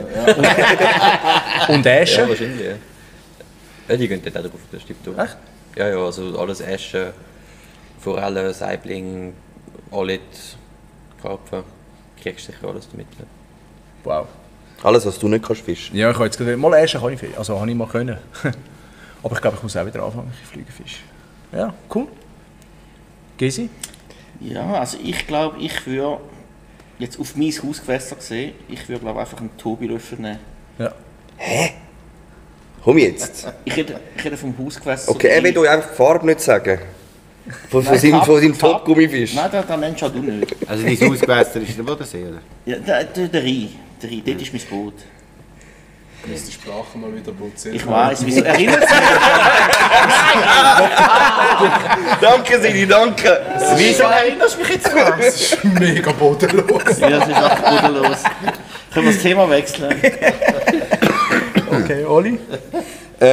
Einfach zum Vorsagen, ich habe keinen Vertrag mit dem Robin. Aber bei mir wäre es ein Skeletonius in Sandstorm. 10 cm das Jahr. Wie schwer? Ja, Weil das also Gewicht darfst du ja nicht wechseln bei der OLC. Das darfst du ja, ich würde auch sagen, so bleibt ja bis den ganzen 7 Gramm. Ja. Okay. Hey, ich würde... Wir haben es ja schon davon gehabt. Ja. Ziemlich dort, wo es rausgekommen ist. Und ich habe hier gesagt, der Rabatza-Schäd. Und ich glaube, ich würde bei dem bleiben. Das ist ein Köder von Magefish. Der hat einen Firetail. Ist so, sieht auch aus wie der Captain von Lieblingsköder. Oben so grau, eine Art, so Smash-grau. Und unten für weiß und hinten für einen orangen Firetail. 4 Inch, 10 cm. Und dann würde ich irgendwo mit 10 bis 14 Gramm umeinander. Also wahrscheinlich irgendwo Mitte 12 Gramm für das Hausgewässer. Und dort hast du wirklich auf die 10 cm habe ich glaube schon alles gehabt, inklusive Alette. Wells noch nicht. Aber das wäre so das, ja. Sidi? Ja, also willst du es jetzt auch auf die 3 Fischhechts an der Igli wissen? Ja. Ich kann jetzt ein Er hat so lange Zeit gehabt. Nein, es ist mega situativ abhängig. Ich sage jetzt mal, wenn ich mir Bedingungen könnte aussuchen könnte, würde ich im Fall wirklich irgendwie auf einem 79er Squirrel, Deep Dive, Ayu, einfach weil Twitch einen mega Fun macht. Ich habe schon alles gefangen damit. Grosse Hecht, grosse Egel, grosse Zander. Aber ja, eben im Winter am Zürichsee muss ich mit dem Squirrel nicht viel Schaden anrichten, aber ja, je nach Bedingungen ist es doch sehr grosse Bank. Es ist halt mega wetterabhängig, also es ist sehr situativ. Auch das, was ich gesagt habe mit dem Rabatza oder eben auch der vom Aschi, das ist nicht ein Köder, der 3,65 liefert. Also, muss ja auch noch die One-Lure-Challenge sind ja auch 3 Tage und richtig. 3 verschiedene, und 3 verschiedene Fische, genau. Das macht es natürlich schon ein bisschen einfacher. Richtig. Wie wir starten, wenn wir zuerst Hecht fischen, dann nehmen wir vielleicht einen Köder, der halt mehr auf Hecht. Dann bist du eher um 16 cm oder sogar noch grösser, oder 20 cm. Genau, und wenn ich dann weiss, oh, jetzt am nächsten Tag mir fehlt noch ein Egli und ein Zander, dann kann ich dementsprechend dann auch ein bisschen tiefer fahren.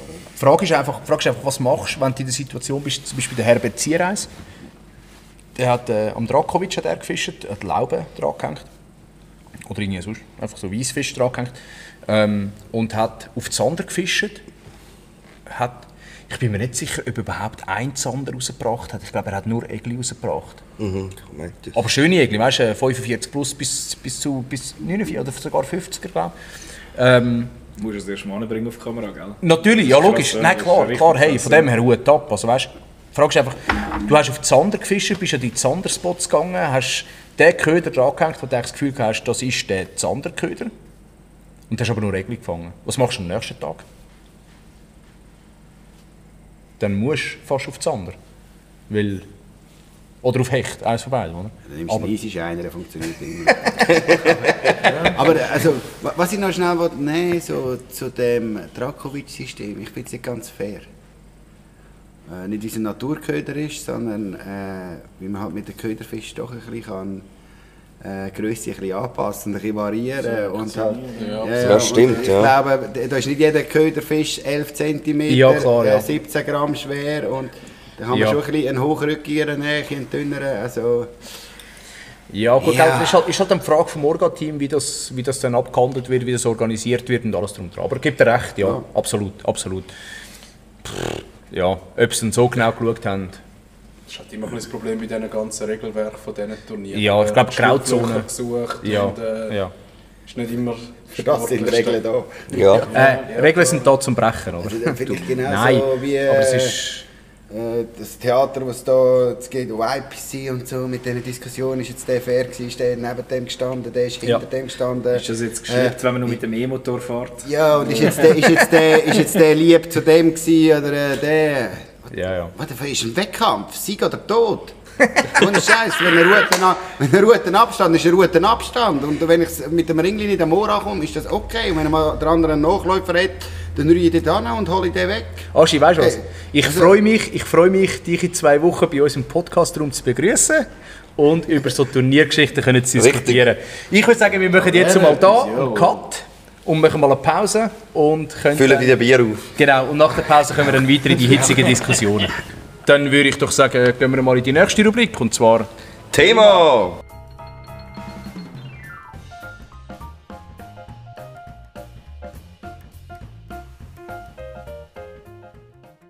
Ja, bevor wir da anfangen mit dem Rückblick auf die letzten 21 Episoden... 20, es sind immer noch 20, heute ist die 21. Sorry, ist der Hurenkasten nicht? Nein, das ist geil. Das ist geil. Der Sound im Hintergrund ist vom Flipperkasten. Ich bin vorher eine Runde flippern, ich habe gewonnen. Okay. Ich hätte übrigens, wenn man sagen, im Töckle haben wir auch gewonnen. Absolut, absolut. Und es hat ihn grausam genervt, dass er verloren hat. Wie viel 0 ist es nochmal, Aschi? Haben wir ein Foto gemacht? Nein, wir haben sie in unseren Köpfen. Wir haben Foto... Wie sagen wir denn? Fotogedächtnis. Fotogedächtnis, ja. Fotogedächtnis, dass er hin am Boden gelegen ist und brüllt hat. Ja, hast du das auch gesehen, gell? Der Robin hat es gesagt.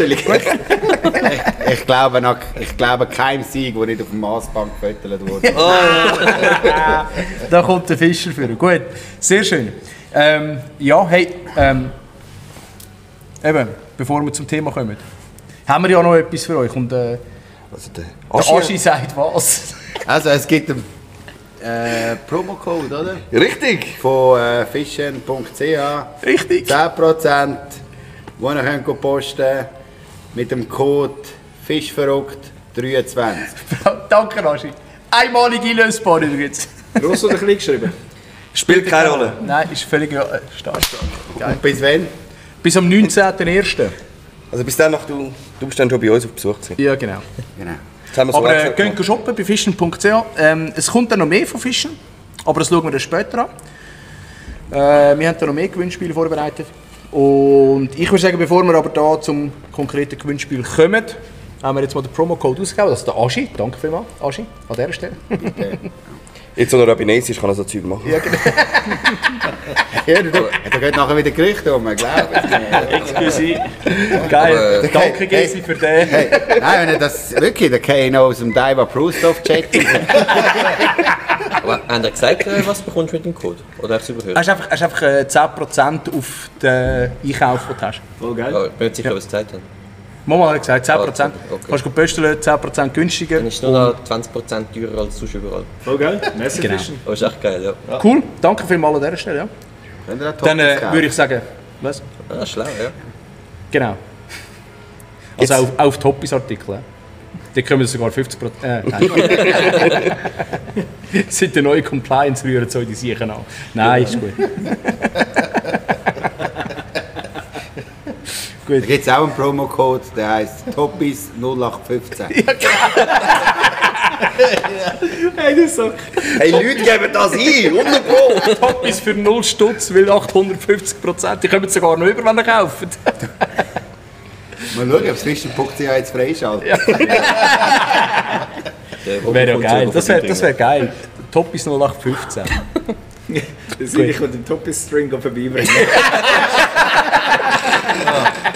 Hey, aber nur der Erste, der diesen Code eingibt. He? Also eine einmalige Gelegenheit. He? Also, Ja, es gibt da schon nicht viel Geld aus. Ja, macht extra grosse Bestellung. Geil. Sehr schön. Ja gut, also komm, wir starten mit dem eigentlichen Guck mal, eigentlich schon fast nicht mehr. Ja, nein, es ist... ja, wie sagst du, was ist seine Blache? Bodenlos. Bodenlos, genau, es ist bodenlos. Und nochmal denken. Das ist wirklich bodenlos. It's no joke. Wir tun sonst noch mal in die Story rein, wie am Seite ist es bodenlos. Ja, es ist bodenlos ausgesehen. Den muss ich auch nochmal anschauen, bitte nicht. Und wir möchten einfach nur bodenlos Aufnahmen. Nur wie sie sagt, bodenlos. Ihr könntet ja eine Umfrage machen, wer kann dem Gesi helfen, das Boot putzen. Das machen wir doch. Das Und als machen wir doch. Antwort sagen wir, nein, vielleicht, habe keine Zeit. Ich mache einen Burger. Die Gesi macht einen Burger sogar. Die sind gut, das kann ich sagen. Ich wollte gerade sagen, die Schnitzelbrot habe ich gehört, sagen gut. Burger weiss ich nicht, habe ich so nichts Burger sind auch der Burger. Sind auch gut? Okay. Komm. Abgemacht. Perfekt. Ja gut, dann müssen wir die Umfrage gar nicht machen. Nein, ich brauche schon noch 2, 3. Aha, also gut, dann machen wir die Umfrage. Ich hoffe, ich denke noch dran nach dem Abend. He? Mal schauen, wie es dann... Ja. Sidi, du hättest doch auch noch Bock zum helfen. Du, ich komme dir gerne helfen. Mir ist erst der letzte aufgefallen, als ich mal wieder auf Google Maps ständig das Boot geschaut bin. Man sieht sogar von oben ab. Das Boot ist über das Satellitenbild. Das ist kein Witz im Fall. Das ist wirklich bodenlos. Okay. Geil. Wo sind wir gewesen im Thema? Ich bin bodenlos, aber ich glaube, wir kommen zum Thema. Perfekt. Hey, ja, und da haben wir einfach so ein bisschen unsere Rubriken, unsere Episoden rausgeschrieben und so ein bisschen unsere Highlights, wo wir das Gefühl haben, ihr dürft euch da gerne einschalten, wenn ihr da irgendwelche Sachen habt, die ihr anbringen wollt. Von dem her, feel free, ruft rein. Willst du anfangen? Ja, fang du an. Komm. Nico, weißt du noch die erste Episode? In diesem huren Kämmerlein bei mir im Jugi, 17. Dezember. Ja, aber weißt du noch vorher, wie es überhaupt angefangen hat? Einfach so, einfach die ersten Telefonate. Also, wir haben uns kennengelernt an der Messe hauptsächlich. Danke, Gesi. Genau, an der Schweizer Sportfischermesse übrigens. Und schau, der Sidi hat geil. Sidi, kannst du einen Screenshot machen und schicken. Dann können Die sind noch sauber, es war eine alte Aufnahme wir von 3 Story Jahren. posten. Dann können wir nachher sagen, so soll es aussehen für die sich melden. Genau so machen wir es. Hey, ja, nein, wir haben uns ja getroffen an der Schweizer Sportfischermesse, haben dann ein bisschen geschrieben miteinander. Und da ist das Thema Podcast im Raum gestanden. Wir haben auch lange telefoniert, so lange, Genau. dass unsere Frau schon aufgeregt hat. Und da haben wir dann mal gewährleistet, was wenn wir dann überhaupt machen, wenn wir einen Podcast würden machen. Wie würden der überhaupt auch ankommen?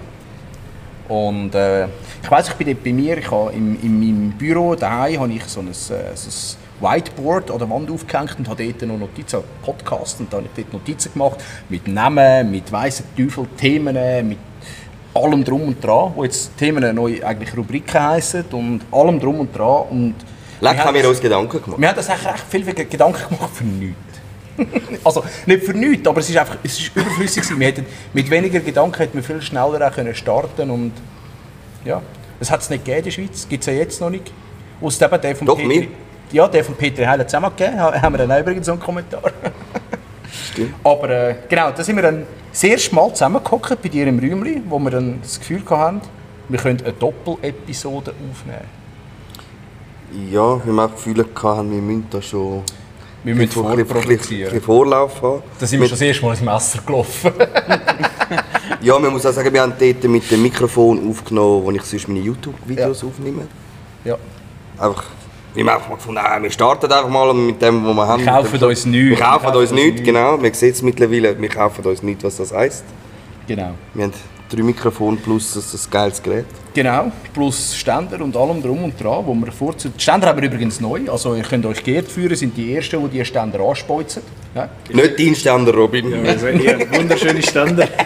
Denk an deine Mutter, die zuhört. Entschuldigung, Danke, Mami. Gesi. Hey, genau, und dann haben wir eigentlich...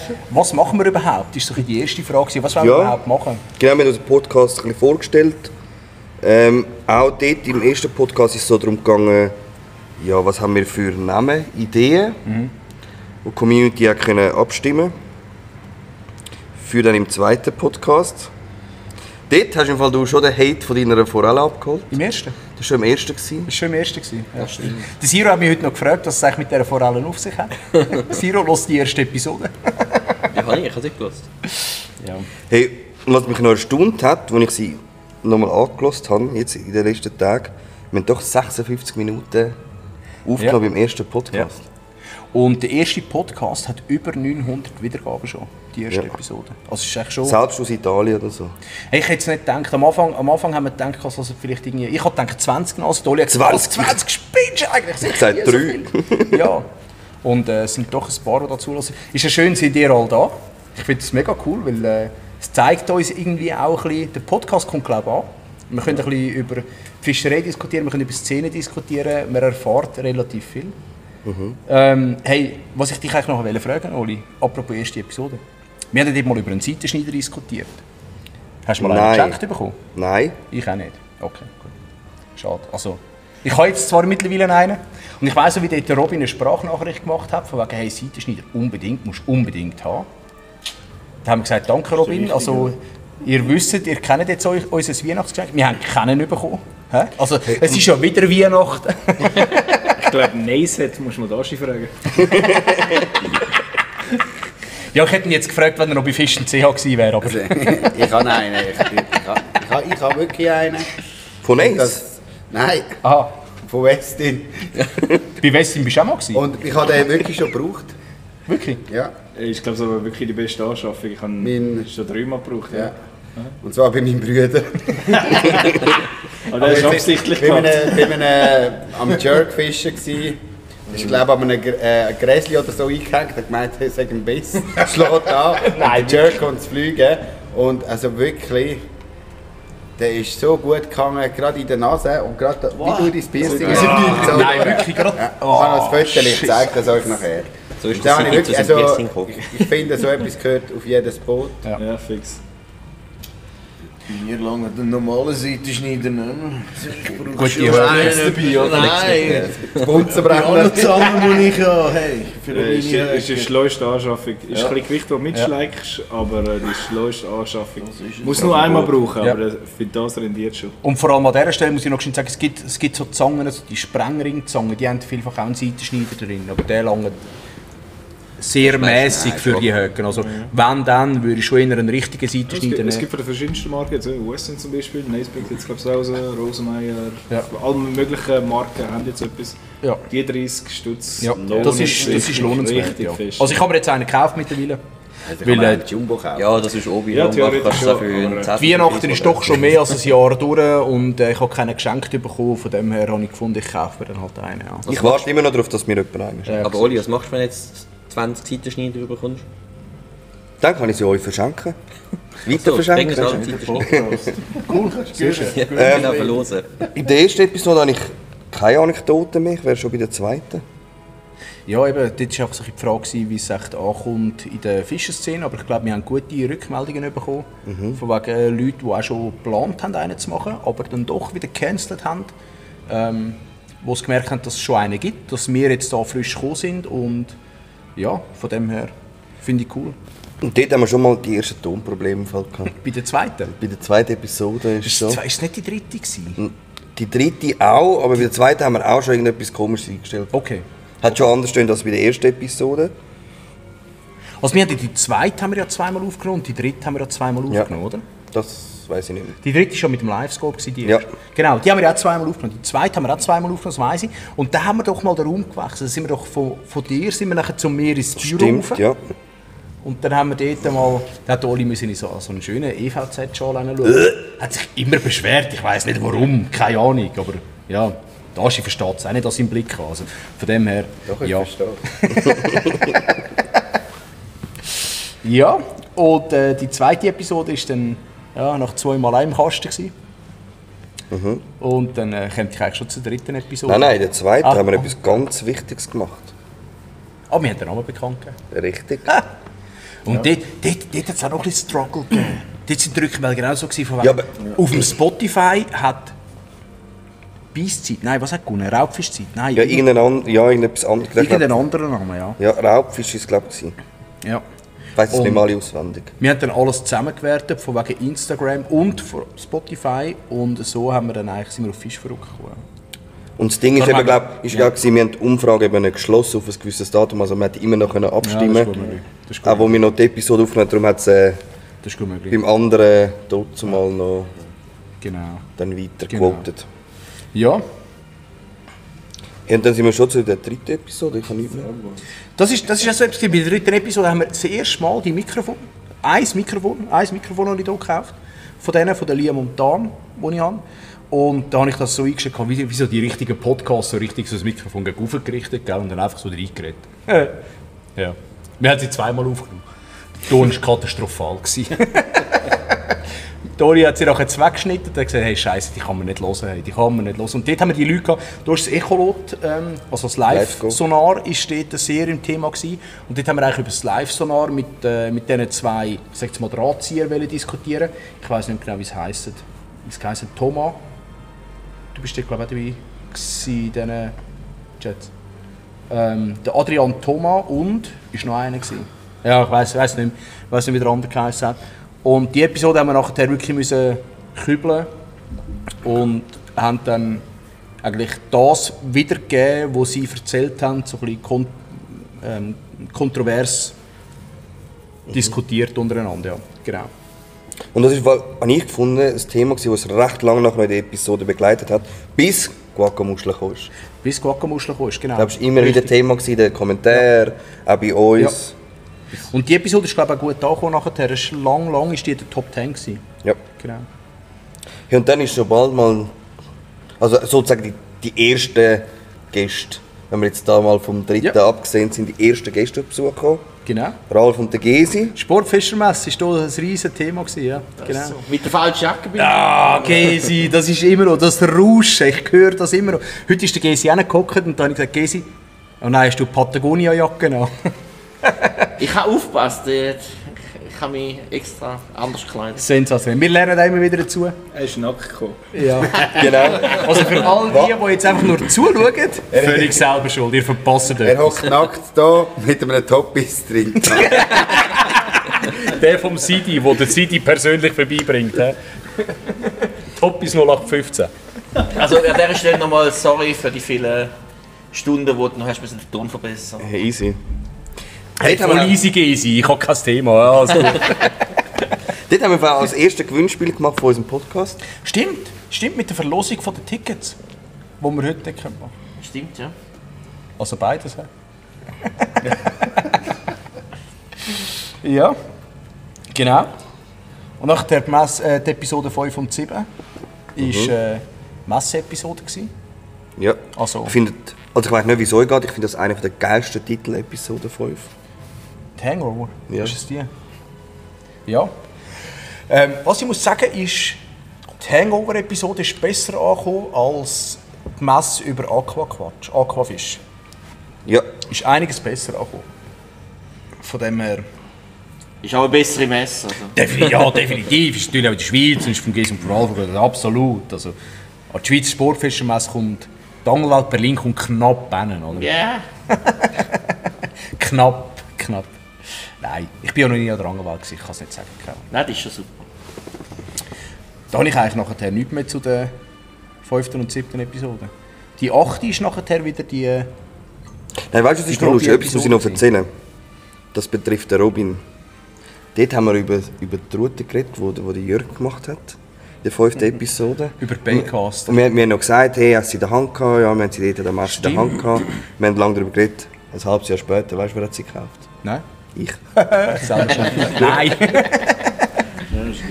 Kauft mir wieder verkauft. Bist du zufrieden? Ich bin immer noch zufrieden, ja. Ah, okay. Ah, das ist die, die du am Halwilersee gefischt hast, du, hä? Ja, Ah. Ja. Hast du sicher nur wegen der Route mehr gefangen? ja sicher. Es liegt nur an dem. Siehst du noch? Habe ich schon gedacht. Genau. Die 8. Episode, dort ist nachher der Mitgründer und Mithersteller von dieser Route bei uns gewesen. Das ist für mich so ein bisschen die erste wirkliche einschneidende Episode gewesen. Nicht wegen Robin als Gast, sondern wir hatten dort relativ vieles gehabt, also, oder viel können profitieren. Wir hatten einen sauberen Ton nachher. Die Episode selber ist beschissen gekommen. Der Ton von Robin war nicht gut gewesen, weil wir haben dort noch ein anderes Mikrofon gehabt. Nein, ein anderes Mischpult. Das andere Mischpult. Das andere Mischpult noch. Und wir haben das Mikrofon geteilt. Richtig, wir haben das Mikrofon geteilt. Wir sind, ich bin hauptsächlich gut drauf gewesen, hast in die anderen Membranen nie geredet. Der Robin war auch irgendwie nicht gut drauf gewesen, glaube ich. Und darauf hat nachher der Robin den Link geschickt vom Podtrack. Wir haben dort den Podtrack gekauft und seit wir den Podtrack haben, sensationell. Und vor allem der Robin hat uns ein Outro gegeben. Geil. Der Zwang schon fast. Ja. Er hat gesagt, er schneidet schon das andere ein, wo wir den Mic-Check gemacht haben. Genau. Das war fast ein Zwang. Wir haben dem Robin ein bisschen Druck machen. Hast du es noch vom Mic-Check? Nein, hat er nicht mehr. Doch, natürlich kann ich das noch. Robin, Scheiß hat er. wir brauchen noch ein Intro, weil sonst schneiden wir einfach das vom Mic Check rein. Gell? Einfach so, dass du es weißt. He? Perfekt. Und das ist für mich so die erste Einschnitt. Dort haben wir wirklich von den Gerätschaften her haben wir aufgestockt. Wir haben nachher auch ein drittes Mikro gekauft, glaube ich. Ziemlich drauf runter. Nein, das ist viel später gekommen. Das dritte Mikrofon ist viel später gekommen. Viel später. Okay. Ja, gut. Aber die Qualität ist nachher wirklich gut gewesen. Ja, nachher, die Qualität hat sich schon geändert, ja. Aber es war super, ja, genau. Und Robin, ohne Scheiß, die Leute fragen mal, wenn der ganze Song rauskommt. Also wenn du irgendwann mal Zeit hast, sie wollen den ganzen Song hören. Den gibt's ja irgendwo. Zeit hat er viel Lust, hat er einfach nicht wahrscheinlich. Also ich träume immer noch davon, dass der Robin mit dem Enrico zusammen ein geiles Lied aufnimmt. Das ist schon vorgekommen, dass die zwei über den gleichen Ich Beat weiss. gerappt haben. Das Schweizer Sportfischermesser ist eigentlich ein gutes Ding. Gibt es da Videos und so davon? Es gibt Beweise am Morgen, das ist Sonntagmorgen um 5 Uhr für den Schweizer Sportfischermesser. Ich kann nur sagen, eine Hotelbar, die ausgeschossen war. Ja, es war ein langer Abend und viel lustiges Zeug, das wir gefreestylt haben. Ja. Okay. Das war lustig. Haben aber auch dementsprechend gelitten am Sonntag mit vielen Leuten an der Schweizer Sportfischermesse. Gut, ist ja recht. Der Pius Feierabend ist am Morgen um 7 Uhr schon wieder mit dem Bier rumgelaufen. Stimmt. Das haben wir nicht geschafft. Habe ich Party gehört? Gut. Dann, ja. Die 10. Episode wäre dann fast abgesagt worden. Das war die C&R-Episode. Stimmt, von der haben wir recht Bammel gehabt. Ich weiss noch, ich war dort am Bolo kochen, Spaghetti Bolo. Da komme ich ein Telefon über von Molly, wo es dann heisst: Hey, wegen morgen. Mensch, wenn wir die nicht absagen, wenn wir die nicht canceln, wenn wir nicht über etwas anderes berichten. Ich sage, nein, Oli, komm, das ziehen wir durch. Nein, so sicher bist du jetzt auch nicht, wie du das jetzt erzählst. Wir haben uns richtig gut vorbereitet, was Catch and Release bedeutet, was wirklich die Regeln sind. Wir haben uns wirklich gut vorbereitet. Also so gut vorbereitet sind wir noch nie an einem Podcast. Ich kann gerade sagen, ich glaube, ich bin noch nie so gut vorbereitet. Nicht mal heute bin ich so gut vorbereitet gewesen. Du musst jetzt gar nicht so tun, als hättest du so cool. Du hast gesagt, ja, so. Verstehst du schon? Absagen ist keine Option gewesen. Nein, Absagen ist für mich keine Option. Nein, das nicht, aber du hast schon auch Bammel gehabt. Ja, natürlich. Du weißt ja nie, was retour kommt. Aber wir haben verhältnismäßig brutal wenig Rückmeldungen bekommen. Gelost worden ist sie viel. Ist auch in der Top 10, aber wir haben mega wenig Rückmeldungen bekommen für Catch and Release. Ist echt stark. Ich glaube, wir haben es recht gut erklärt. Es ist immer so ein bisschen, wenn keine Fragen sind, hast du es gut erklärt. Richtig. Also, Oder das hat sie niemand gelöst. Oder das hat sie niemand gelöst. Gelost worden ist sie ja. Ja, die 11. Episode überspringe ich. Ja, ich glaube, das ist das erste Mal, als ich von die Hause aus. Ist es die 11. Ich glaube, die 11. Ist es vor Holland gewesen? Das weiss ich jetzt. Ja, meint Weil in der 12. reden wir über Holland. Genau, in der 12. sind wir. Über den wunderbaren Zander, den du gefangen hast. Nicht! Danke. Immer noch in diesen Wunden rumtreten. Ja, das mache ich auch nächstes Jahr noch. Oli. Nächstes Jahr habe ich einen Meter Zander gefangen, das heißt nichts mehr. Das Fischparadies Holland, habe ich geschrieben. Ja. Das wäre ein geiler Titel gewesen. Hey, und dann die 13. Episode war der nächste Gast, der Ronny. Ja, und dort habe ich mir aufgeschrieben, haben wir das dritte Mikrofon gekauft. Der Ronny war der Erste, der ein eigenes Mikrofon als Gast hatte. Okay. Und dort sind übrigens auch die coolen Söcke, Robin. Hat er dort verlost. Und das Reel vom Ronny hat nicht viel weniger Klicks als das von dir, Robin. Dieses Reel hat immer noch mehr Klicks als das vom Gewinnspiel vom Ronny. Oh. Aber ihr zwei tauscht euch so ziemlich an den Spitzen ab. Wir sehen ja gleich aus. Absolut. Man schreibt euch auch fast Ich bin ein paar Mal verwechselt worden. Ich bin ein paar Mal als Ronny. Ich weiss nicht, wie viel er als Robin angesprochen worden ist, aber es ist schon 2, 3 zu mir. Also, du bist der Ronny von Stucki, gell? Nein, wirklich? Stimmt, du hast auch die gleiche Größe wie er. Ja, absolut die gleiche Größe. Er ist, glaube ich, ein bisschen grösser, aber haben beide Bart, dunkle Haare. Und der gleiche Dialekt. Kein Ratzicker. Oh. Hey, ich habe jetzt ohne Witz heute Morgen meinen alten holländischen Pass angeschaut. Ich habe jetzt gerade verlängert. Ich habe ja noch so einen externen Pass. Und ich habe mit der Strecke festgestellt, wie meine Geheimratssecreten sind. Du leck, du mir, die sind grösser geworden. Ja. Oh je. Nein, aber ich glaube, der Ronny und ich haben gewisse Ähnlichkeiten. Okay. Hey, ist mega schade, ist er nicht da. Er wäre auch eingeladen gewesen heute. Er ist eingeladen worden von einem Jagdverein, ich weiss nicht mehr, glaube ich, Österreich oder so. Ja, gut. Hätte er können absagen, Ronny. Und Nico, weißt du was? ab dieser Episode hast du geschaut, dass wir auf weiteren Plattformen verfügbar sind mit unserem Podcast. Ist das dann gewesen? Das war dann. Auf Amazon Music und weitere. Und Apple Music und Right. Google Podcast, aber immer noch nicht auf YouTube Music Zero. Sorry. Ja. Das ist der zweitgrößte Streaming. Ich habe es immer auf der Musik. To-Do-Liste. Ich habe es immer noch Ja. drauf. Nach Spotify. Krass. Wer lost auf YouTube Podcasts? Habe ich auch noch nie gemacht. Ja. Nein. YouTube ist Kannst du wichtig. Ah, du machst es auch nicht? Nein, Ja, ich würde gerne, aber lass den sicher mal nicht raufkommen. Der Nico macht's. Ja. Morgen ist er verfügbar. Hashtag Nico macht's. Ja, hat er Genau. vor 2 Wochen schon gesagt. Ist immer noch Ja, absolut, absolut. Aber ich habe es immer auf meiner To-Do-Liste. Ist immer noch in der Prios. ganz, ganz wichtige Dinge, so ganz unten links hin. Die vorne, wenn du umkehrst. Gut. Hey, dann die 15. Episode. 14. habe ich nichts. Ja. Die 15. ist der erste Gast per Telefon, der Sedi, der Sedi. der auch da wäre, aber leider entschuldigt ist, weil er einen Achsbruch hat. Der Sedi Gugeli.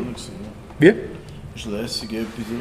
Hey, es war eine coole Episode. Wir haben auch viele Rückmeldungen bekommen von dieser Episode. Es war vor allem auch eine Episode mit jemandem, der, ich sage jetzt mal, in der Fischereiszene nicht irgendwie verankert ist im Sinne von dort gesponsert, dort kommt der Tackle über, sondern es ist wirklich einfach einer, der ein Handicap hat und ich habe das Gefühl, er gibt vielen Leuten, die auch ein Handicap haben, recht viel Mut und Kraft, um ans Wasser zu gehen, um so ein Hobby auszuleben und einfach auch können zeigen, hey, es geht. Schreib dein Leben nicht ab, nur weil du im Rollstuhl bist oder weil du irgendwo ein Handicap hast, sondern mach, was du willst, gib alles, kämpf dafür und ich glaube, das ist schon recht cool. Also ich glaube, das ist, ja, Mega coole Einstellung. absolut. Die Stellung sowieso, hey, also wirklich top. Und ich glaube, er kommt auch gut an in der Fischszene. Also, genau. Hey, 16., 17. habe ich nichts speziell. Doch, 17. haben wir das erste Mal also das Feierabendbier eingefügt. Und ich glaube nicht so gut angekommen, dass wir jetzt über Seven vs. Wild geredet haben, weil viele Leute haben dann gefunden, es ist gar nicht mehr der Schweizer Fischer-Podcast, sondern ja. Das habe ich gar nicht mitbekommen. Das hast du nicht mitbekommen. Aber übrigens, ich habe Seven vs. Wild habe ich bis jetzt die erste Episode geschaut, mir noch nicht. Wirklich. Es lohnt sich. Du kannst nicht aufhören, es lohnt sich nicht. Tina hat gesagt, sie würde gerne noch die zweite schauen, Nein, die Frau. nein, Ich habe es gesagt, lohnt sich ich will alles schauen, weil das müssen wir schon noch irgendwann mal thematisieren, wie es jetzt ausgegangen ist. Schrecklich. Aber das können wir dann mal machen, wenn wir keine Themen mehr haben. Ja. Bei unserem Bier-Podcast, wo wir nächstes Ja, unserem Bier-Podcast, genau. Bier-Papi-Podcast, Papi-Bier, wie auch immer. Ja. Können wir Aschi auch einladen? Aschi ist auch Papi. Ist sonst nicht der Papi? Nein, ist niemand. Mal, der Marc ist auch noch Papi, können wir auch noch einladen. Also vielleicht die anderen wissen Der es Robin nicht. ist auch noch Papi, er weiss es auch. Nein, wir dürfen ja nicht zu viel sagen, sorry. Solange die Freundin nicht weiss, dass er raucht, ist alles gut.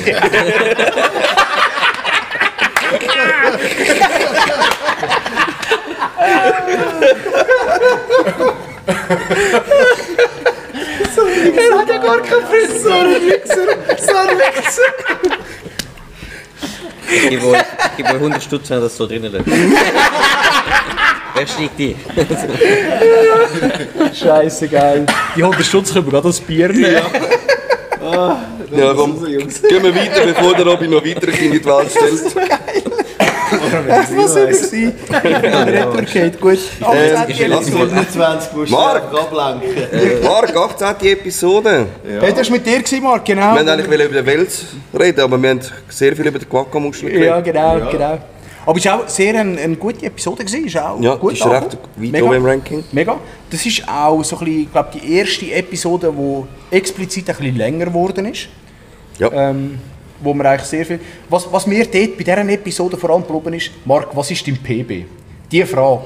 So lustig, ja. Die Frage. Was habe ich gesagt? 2,28? Nein, Nein. du hast eine Hab ich halbe, nicht gesagt? du hast eine halbe, Ja, du hast ich eine halbe hätte Stunde auch geredet. Du hast eine halbe Stunde geredet. Und nachher hat dich der Ori nochmal fragen. Er hat gesagt, Marc, du hast so viel erzählt, aber den PB wissen wir immer noch nicht. Oh, nein, ich habe Und das ist- ein bisschen Abstufung. Ja. Und das ist so ein bisschen, das hat sich gezeigt, deine Leidenschaft für den Wels.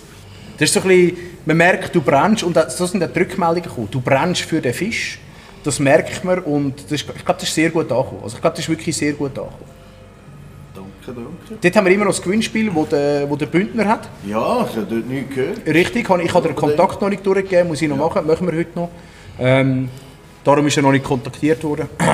Ja, von dem her. Der Aber Nico es ist- entschuldigt, das war seine Entschuldigung. gewesen. Genau, ist ja erst nächstes Jahr. Genau, richtig. Aber es gilt. Es gilt. Es gilt, ja, genau. Perfekt. Hey, und dann die 19. Episode? Also ich habe dort nichts mehr der 18. Hast du noch etwas? Nein, ich habe dort auch nicht. Die 19. mit dem Flo? Ja. Erzähl. Haben wir sehr viel über den YPC geredet. Sehr viele Sachen nicht erfahren, die wir haben erfahren. Hat sich leider nichts aus der Nase locken lassen. Der Flo hat dich gegeben. Ich glaube, er hat auch nicht so viel gewusst, wie wir wollen wissen. Das stimmt. Habe ich das Gefühl. Ich weiss nicht, vielleicht ist er gut im Verkaufen. Mal wahrscheinlich schon, sonst gibt es ihn nicht. Und weißt du, es war auch ab dieser Folge das erste Mal gewesen? Nein. Immer wenn ein Gast kommt, gibt es ein Intro. Also Aschi, du kannst dich auf etwas freuen. Auch dich nehmen das wir wird auseinander. Cool. Ja, das wird cool. Ja, das haben wir... Komm ich als Gast? Nicht? Nein, ist gut. Nein, ist gut. Was? Das ist gut, das haben wir vorher eingesprochen. Es geht 4 Minuten, von dem her ist okay. Auch deine Mami hat etwas gesagt. Perfekt. Genau. Heute haben wir die 20. Episode. Und das ist für mich auch ein rechter Meilenstein. Wir haben bei Marc haben wir es davon von den Quagga-Muscheln und er hat gesagt, ja, fragt doch Seawag. Was haben wir gemacht? Seawag gefragt. Wir haben mit einem Forscher geredet. Wann habe ich mal mit einem Forscher geredet? Ja, vor allem, die haben uns mega ernst genommen. Mega. Wir haben dort, Nein, also so... Nein, es ist wirklich... Also, wir sind ein Fischer-Podcast, ein kleiner Fischer-Podcast. Wir sind nicht der Tagesanzeiger. Nein, mit 500 Zuhörern irgendwie pro Episode oder so, keine Ahnung, vielleicht sind es auch ein bisschen mehr. Aber wir sind nicht irgendwie ein 20 Minuten ein Blick, ein Tagi, eine Neue Zürcher Zeitung oder weiss ich was. Wir sind einfach ein Fischer-Podcast und der Piet Spaak, wie spricht man das auf Holländisch aus? Der Piet. Wie heißt es zum Nachnamen? Danke, Spaak. S-P-A-A-K. Spark. Danke. Piet Spark. Genau. Er Genau hat sich so. extra Zeit genommen. Eigentlich 10 Minuten, Viertelstunde, hat er gesagt. Ja. Haben wir Zeit. Nach 25 Minuten sind wir immer noch mit dem am Call gewesen, aber haben wir ihn nicht aufgehängt. Und es war eigentlich mega cool gewesen, über die Quagga-Muscheln so ein bisschen zu reden. Und ja, ich habe es schon geil gefunden. Es war schon ein Meilenstein gewesen, irgendwie, habe ich das Gefühl gehabt, dass wir mit einem Forscher, Doktor, irgendwas noch, Spaak, können darüber diskutieren. Spaak, können diskutieren. Die Intelligenten müssen immer die Ausländer sein. Ja? Die Holländer. Die Holländer vor allem. Die Ausländer, die die Regeln bestätigen. Das hast du jetzt gesagt. Es sind doch 21 Episoden, nicht 20, sorry. Eben, gell? Ja, Und weißt du was? Wir haben doch das Interview aufgenommen. Das haben wir via dem Call-Dings da gemacht, was man macht. Ich weiss nicht den Namen nicht mehr. Ja. Und dann haben wir ja das... Riverside. Genau, haben wir das andere aufgenommen. Weißt du noch, wie viele Takes das wir gebraucht haben? Weil unser Gerät mitgemacht hat. Und das war das letzte Mal, wo es Hate gegeben hat. Über? Du? Stimmt. Da war noch was. Das habe ich wieder verdrängt. Ja, die haben wir recht müssen cutten, genau. Das ist vor allem die erste Episode, die ich gecuttet habe. Richtig. Hey, übrigens, genau. Mega wichtig. Genau. Und es sind gute Rückmeldungen. Also, man darf den mega. Cut, einen Cut haben wir gehört, alle anderen nicht. Ein Cut. Muss ich aber so sagen, so, gerade so Turnierphase, wo es jeder drin war, hey, von außen hat man immer das Gefühl, ich habe 1000 von diesen YouTube-Turnieren gesehen, jetzt bist du selber als mit man kann sich den Stress gar nicht erst vorstellen. Man denkt, es ist so und es kann sicher stressig werden. Es ist unglaublich, der Stress, den man hat. Unglaublich. Mir hat sogar meine Uhr angegeben und gesagt, hey, Robin, du es nicht provozieren. Hey, Jetzt könnt ihr nachher ich tue euch vorbereitet erklären. zum dem, der dann im Januar rauskommt, dass ich genau Aber, so... aber weißt du was, Robin? In 2 Wochen stehst du bei uns auf Besuch. Kannst du ja gerne mal anrufen, wir können ja nicht darüber Der ist nie reden. gestresst. Schau da, er ist eine ruhige Person. Ja, genau. Und in der 21. Episode war Siro bei uns mit dem Fischer-App. Da haben wir noch recht viele Rückmeldungen. Hast du noch etwas zu 20? Sorry. Nein. Ist Siro bei uns mit den Rückmeldungen? Also die Rückmeldungen, die laden natürlich selbstverständlich, tut ihr alle eure Verbesserungen einfließen lassen, gesagt. Vorher im Off natürlich, das habt ihr jetzt nicht gehört. Nein, aber der Siro liest die Kommentare auch und er hat die Rückmeldungen auch zur Kenntnis genommen, so wie er gesagt hat. Was daraus wird resultieren, werden wir sehen. Seid da sehr gespannt. Ich finde ein paar coole Features, auch so mit der Chat-Funktion oder so, finde ich noch cool. Ja, es sind ein paar spannende Vorschläge. Absolut, ja. absolut. Von dem Mega. her, wenn ihr mehr habt, hey, bringt sie. Ich glaube, der Siro ist auch offen für Vorschläge. Immer, ja. Einfach Und bringen. wenn man es über so einen Kanal natürlich die bringen, ist auch cool. Ja, that's it. Ich will eigentlich Spotify auftun, dass der Siro noch Gewinner oder Gewinnerin könnte erkoren. Oder Kommentar. Ja, dann müssen wir alles noch durchlesen. Das hast du natürlich nicht gemacht auf Vorbereitung. Nein. Ja, sag doch etwas nächstes. Ich habe gar keine Vorbereitung. Nein, Ja, ihr habt alles geschrieben. weißt du, Gut, Und ihr im City seid auch nicht. Also, ihr seid alle schon länger im Chat rein, außer der Siro. Der Siro ist frisch er hat zuerst zugekommen. 3 Tage gewusst, dass er Ja. kommt. Der Sidi ist gar nicht dabei, also von dem her. Aber der Sidi hat sich sogar aufs Entweder-Oder vorbereitet. Ich auch, wenn ich vorgemacht Stark. Also, Nice. weißt du, wie machen wir es? Wir läuten dir in der Episode vom Aschi an und tun dort jemanden. Am 17. Am 17.. Dezember. Sira hat gesagt, es passt. Wir tun am 17. das Gewinnspiel auslosen von Fischer. Perfekt, super. Nein, Gysi, hast du wieder etwas rauslassen? Hey, ja? Dann kommen wir eigentlich mal zum entspannten. Ja, jetzt können wir Teil. nur noch ein antworten. Das wäre es von meiner Seite eigentlich gewesen, von deiner Nähe. Ja. Habt ihr noch irgendwelche Anmerkungen zu diesen... Mich nimmt ein Wunder, wer von euch hat jede, ehrliche Antwort, wer von euch hat jede einzelne Episode gelost? Warte, ich will es filmen. Wir haben es auf der GoPro. Wir waren beim Gysi, ja. Mir fehlen 2. Weißt du welche? Die von ihm Okay. und Ja, mit macht der das mal, ja. Quacka-Muschel. Okay, gut. Ich kann nicht die zweite, kann ich ehrlich sagen. Okay. Aber ich möchte es halt mal auf YouTube Das ist okay, rausbringen. ja, Das ist machen wir. Irgendwann. Ihr verpasst da Potenzial. Definitiv. Soll ich jetzt schleimen? Ehrliche Antwort. Nein, ehrliche Nein, Antwort. mir fehlen 2, das ist die vorletzte und die vorvorletzte. Bin ich noch nicht dazu gekommen, weil Stark. ich dort im Turnier war und noch nicht dazu gekommen. Zum Aber die letzte hast du gehört? die letzte habe ich mit dem City auf dem Highway gelassen von Holland. Ja. Geiles Zeichen. Nein, ich habe auch nicht alle gelost. Aber die 2 letzten, die habe ich gelost. Stark. Die von dir hast du gehört? Ja, die habe ich auch gelost. Super. Ich habe jede gelassen. Echt? Nein, wirklich. Ohne Witz? Ja, vielleicht nicht ganz fertig oder nicht Nein, ganz aber- durch, weil ich halt eingeschlafen bin. Also jetzt nicht während dem Arbeiten. Nein, Ich hätte deinem Brüder wieder jetzt mehr im Bücher Ernst. gehabt. Ich höre eigentlich nie so Podcasts. Stark. Und wenn, dann höre ich es irgendwie zum Einschlafen oder so, neben dem Bett. Also nein, ich bin auf dem Bett, aber... Ja, bist du sicher? Während Kinderdate. Nein, dann höre ich auch meinen Podcast Stark. und dann... also, aber Stark. ich habe auf jeden Fall jede... ist markiert als gehört, Geil. auf jeden Fall. Ich kann das zeigen. Nein, glaube ich dir, Aschi. Alles gut. Geil. Top. Ich glaube nicht, was nicht. Mal dir schon. Ja, Nein. machst du den grössten Fehler. Ja. Nein, das ist Nein, ich nicht habe zu wirklich... schleim. ja. Sidi? Ja, Gut, du bist spontan, gell? Du hast jetzt nicht können vorbereiten auf so eine für einen Podcast, gell? Nein, ich verbringe relativ viel Zeit im Auto und ich meinte, ich bin ziemlich durch. Stark. Ja, ich hasse es. Man merkt so ein bisschen diese Seite und diese Seite. Hä? Das Ja, aber ey, so ein bisschen, hä? Hast du Ja, jede aber ganz gehört? ehrlich, ey, Big Up, was ihr da macht, das ist mega geil, es ist nicht selbstverständlich. Du lallst. Ja, ich weiss. das Cola. Hey, wenn du uns schon mal Lob spricht, komm, lass. Nein, ohne Scheiß, wirklich Big Up. Weil die meisten denken einfach so, okay, cool, es macht wieder irgendetwas mit Fischerei, jeder hat seine Meinung. Sehr, sehr, so oder so die Szene sehr schwierig teilweise. Und wie viel Arbeit das bedeutet. Das ist unglaublich, also wirklich Big Up für das. Merci vielmals. Danke. Ja, und auch, dass ihr euch so etwas getraut habt. Oder das gibt es nicht. Auf Schweizerdeutsch einfach mal anstehen, irgendwas labern, blöd gesagt, oder? Ja, das ist doch eine riesige Hürde zum Anfangen, weißt du? Ja, es ist so. Das ist schon so ein bisschen... Ja. Hey, danke vielmals. Schön sind ihr auf jeden Fall alle da. Aber hey, das soll jetzt das letzte Wort sein. Ich glaube, zuerst kommen wir noch zum die nächste Rubrik. Entweder-Oder und nachher gibt es noch das Abschlusswort. Also von dem her würde ich sagen, starten wir mit der nächsten Rubrik. Entweder oder.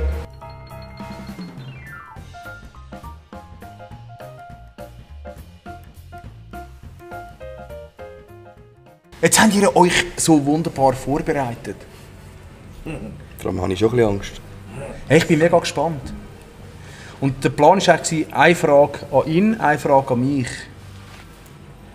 Wo wollen wir starten? Sag du. Schere, Stein, Barbier. Beim Marc. Wettbewerb. Also Den gut. Wettbewerb dürfen wir nicht vergessen. Den vergessen wir nicht. Der kommt nachher. Ich habe gemeint, die fragen uns. Das soll ich anfangen. Ja, fang doch an.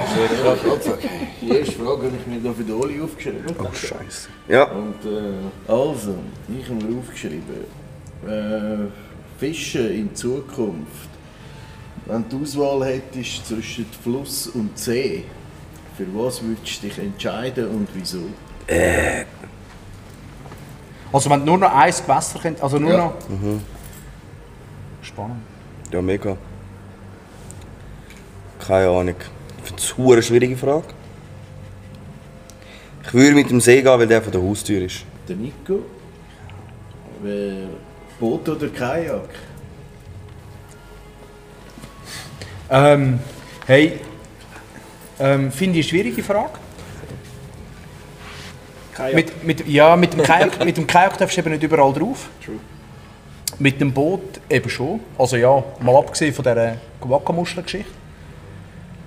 Ich habe beides. Aber ich glaube, schlussendlich würde ich mich auf das Kajak entscheiden, wegen Holland. Das ist viel einfacher mitzunehmen als irgendwie ein Ruderboot. Ich habe keine Bootsprüfung. Und mit dem Kajak kannst du einfach irgendwo geschwind einwassern. Wo ich würde mich für das Kajak entscheiden. Ja. Merci. So, wer machen wir nicht Abstimmung bei Ihnen. So, wer tut mehr Friedfisch fischen von diesen beiden? Beide. Sind beide so begeisterte Friedfischer. Wir sind reine Friedfischer. Ja, nur, Stipper.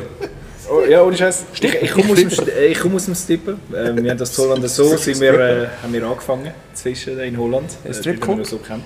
Oder was? Nicht das Ja, genau. Strippen, das ist das andere. Das ist das, was Das der ist Sigi dort, wo macht. wir uns kennengelernt haben. Nein, machen wir... Oli. Nein. Also Pose, ob es Zapfen, Waggler, wie auch immer. Was ist Waggler? Was ist Waggler? Das ist so ein Zapfen, so ein spezieller. Also ist schon mal die richtige Frage einfach. Also Zapfenfischen oder Fiederfischen? Ja, Zapfen, dann wisst ihr, wie es geht.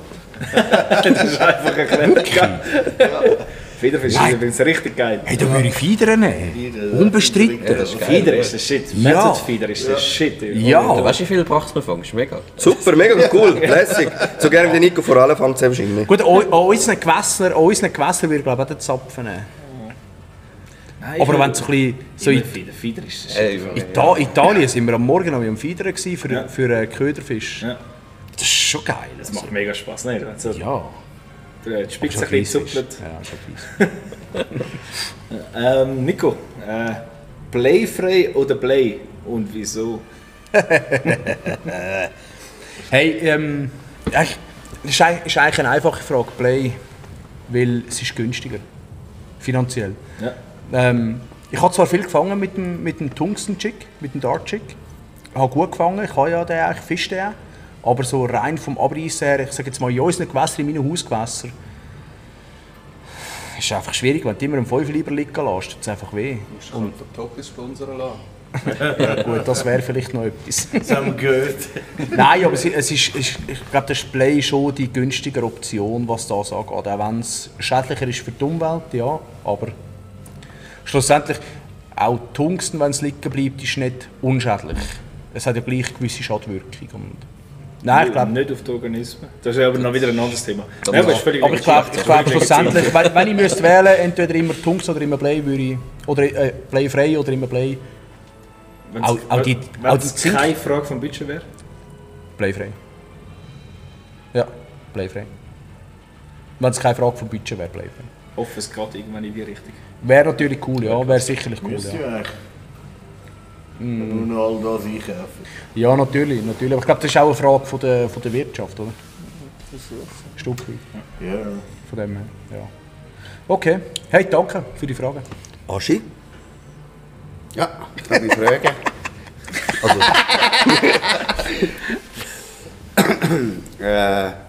Ja, ich habe eigentlich nur an Oli eine. Entschuldigung, nicht, dass er mir wichtiger ist als du. Doch, er ist ihm wichtiger. Nein, deine ist...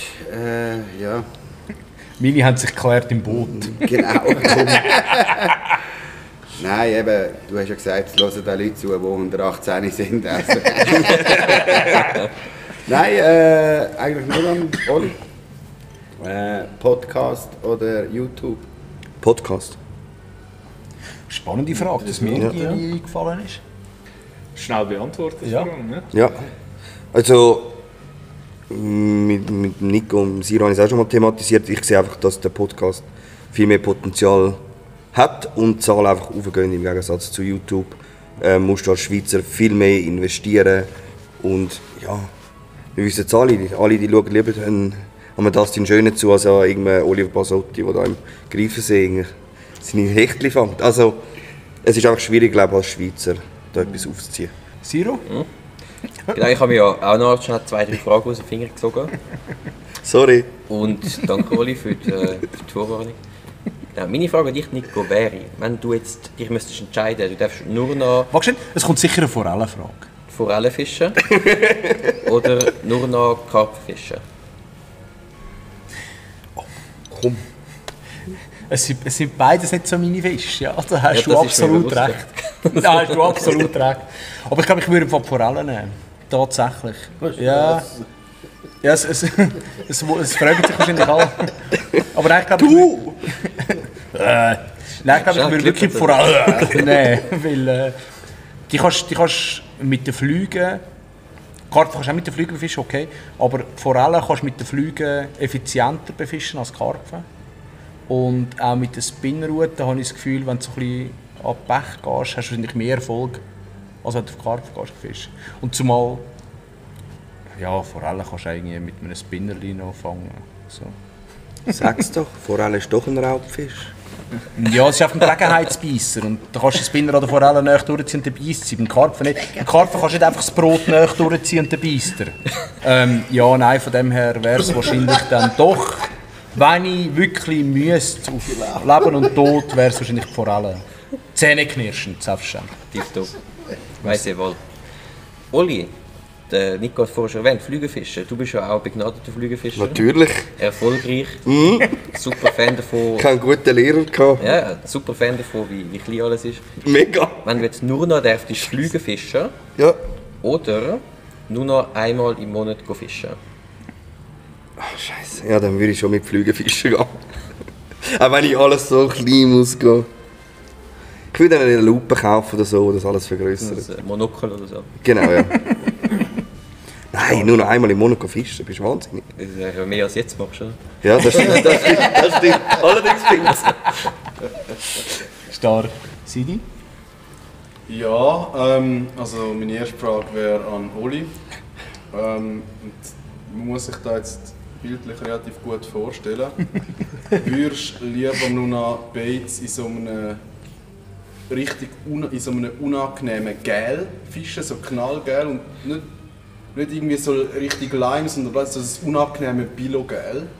Oder in so einem Bilogel? Ja, nein, ihr wisst genau, was ich meine. So das Gel, so die Chick-Köpfe von früher, wo man hat mit den Nadeln durch die Ösen durchstechen, damit man das nicht einhängen kann. Oder so ein richtig unangenehmes Bilo-Rot. Rot. Wieso? Keine Ahnung.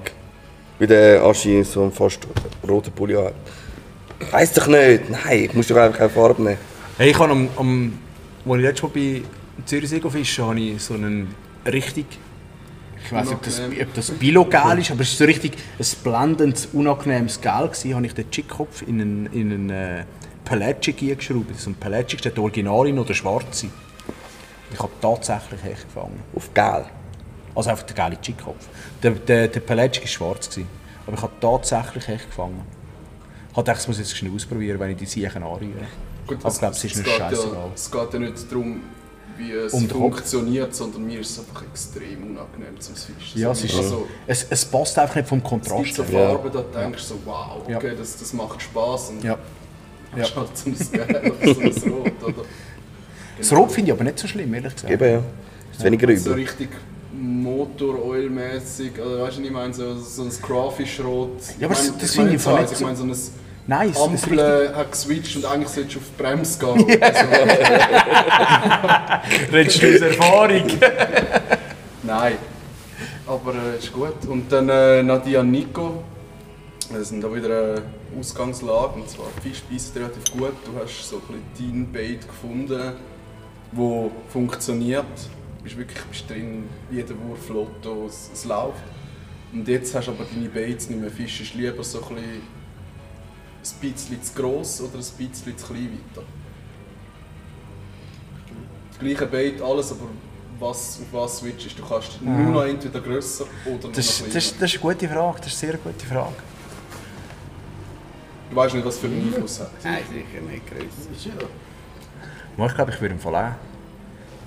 Nein, ich würde wahrscheinlich kleiner gehen. Ich würde wahrscheinlich runtergehen. Und Ja, nicht nur die grossen Mal. Fragen, er will alles fangen. Weil der hätte wahrscheinlich... Nein, aber ich hätte wahrscheinlich die Frequenz noch. Und wenn ich einfach so denke, so ein 20 cm Bait snackt einen Meter Hecht auch weg, okay, aber ich habe auch schon auf 10 cm Baits einen Meter Hecht gefangen. Und ja, Aber hast du auch schon auf 20 cm Baits 30er Hecht? natürlich, ja logisch, aber ich glaube einfach zum Frequenz ein bisschen, wenn es schon läuft, wenn es im Beisslaune sind. Gut, du weißt nicht, wie es drauf reagiert. Natürlich, nein, aber Was zum ist deine Ausprobieren. Intuition? Aber ich würde downsizen. Voll. Du? Ich bin immer für Upsides, Schon? prinzipiell, ja. Okay. Spannend. Das ist eine spannende Frage, ja? Aber ich glaube, ich würde downsizen. Ich auch. Ja. Vielleicht hat es viel Angst, keine Ahnung, um nachher nicht mehr fangen, weiß nicht. Das ist ein Phänomen, wie der Schweizer habe ich das Gefühl, so ein bisschen die Angst, oder Ja. bei Der Respekt vielen vor Fischen, grossen genau, Ködern. ein bisschen grösser Fischen. Ja, absolut. Ja. Also ich mag mich mal erinnern, ich bin mit dem Aschi am Untersee fischen. Dann ist er mit seiner Fischertasche gekommen. Ich konnte ihn nicht mögen lupfen. Also da ist glaube der kleinste Köder irgendwie 25 cm lang gewesen. Ah, ja, sind wir mal. Ja. Habe ich Huren abgetroffen? 2-0. 2-0 Heimsieg. Aber Chapeau, dass du den ganzen Tag die Dinger wirst. Ja. Go big or go home. Am Arsch ist sein Motto. Ja, das ist so. Gesi, du hast ich den goldenen dran? Abschluss. Du hast... Ja, ich habe zwei ganz einfache Fragen. Also als langjähriger Zuhörer von eurem Podcast ist mir nichts anderes übrig geblieben, als Nico die Frage zu stellen, Swimbait oder Forellenfischen? Swimbait. Was? Ja, Swimbait. Aber die teuren Swimbait, nicht Scheißegal, günstiger. aber Swimbait. Gut. Es ist... Schau, Forelle ist bei mir wirklich die Ausnahme. Es ist bei mir wirklich... Ich könnte schon mit dem Swimbait noch querhaken, gell? Geil, stark. Das stimmt. Ich könnte mal probieren, so ein Forellenpuff Swimbait fischen. Nein, das wäre Swimbait. Von teuren Swimbait, wo jetzt gerade der Oli gesagt hat, da muss ich nachher noch schnell etwas sagen. Gut. Also im Off oder im On? Im On hoffentlich. Nein, da können wir im Off machen. Aber gehört jetzt zu dieser Runde. Gut. Ja, Oli, für dich auch eine Frage. Und zwar, wenn du müsstest entscheiden, Statio oder Baitcaster? Einfache Frage, hast du schon mal beantwortet. Schon mal, Baitcaster. wenn? Habe ich ihn mal gestellt. Oh, verdammt, ja. Ja, dann hast du nicht gut zugelassen in unserem Podcast. Siehst du, Folge gelassen. Doch! Er hat nicht alle Folgen Das gelassen. ist die zweite Episode. Nein. Gerade wenn er gerne Swimbaits fischt. So. Ja. Hey, dann kommen wir langsam zum Schluss. Ist eigentlich die angenehme Runde auch schon durch, schade. Ja. Gut, ja. Gut. Dann kommen wir wirklich langsam, oder wir kommen zum Ende von unserem Genau. Jubiläumspodcast. Der Robin hängt schon so in der Seile. Ich glaube, Ja, der der drüber. bald wieder ein bisschen Nachschub. Ich bin einfach relaxed. Ja, Für alle, die bis jetzt durchgehabt haben, kommt jetzt etwas ganz Geiles. Und zwar der Aschi sagt es. fischen.ch hat noch ein fettes Gewinnspiel für euch vorbereitet. Aschi, bist du ready? Ja.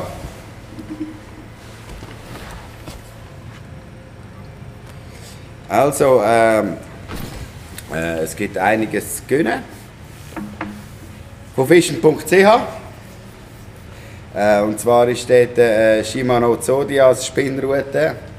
2,03 Meter, 4 bis 12 Gramm. Also ein super Rütli zum Egifischen, Barschfischen. Shimano Vanford 2.500er.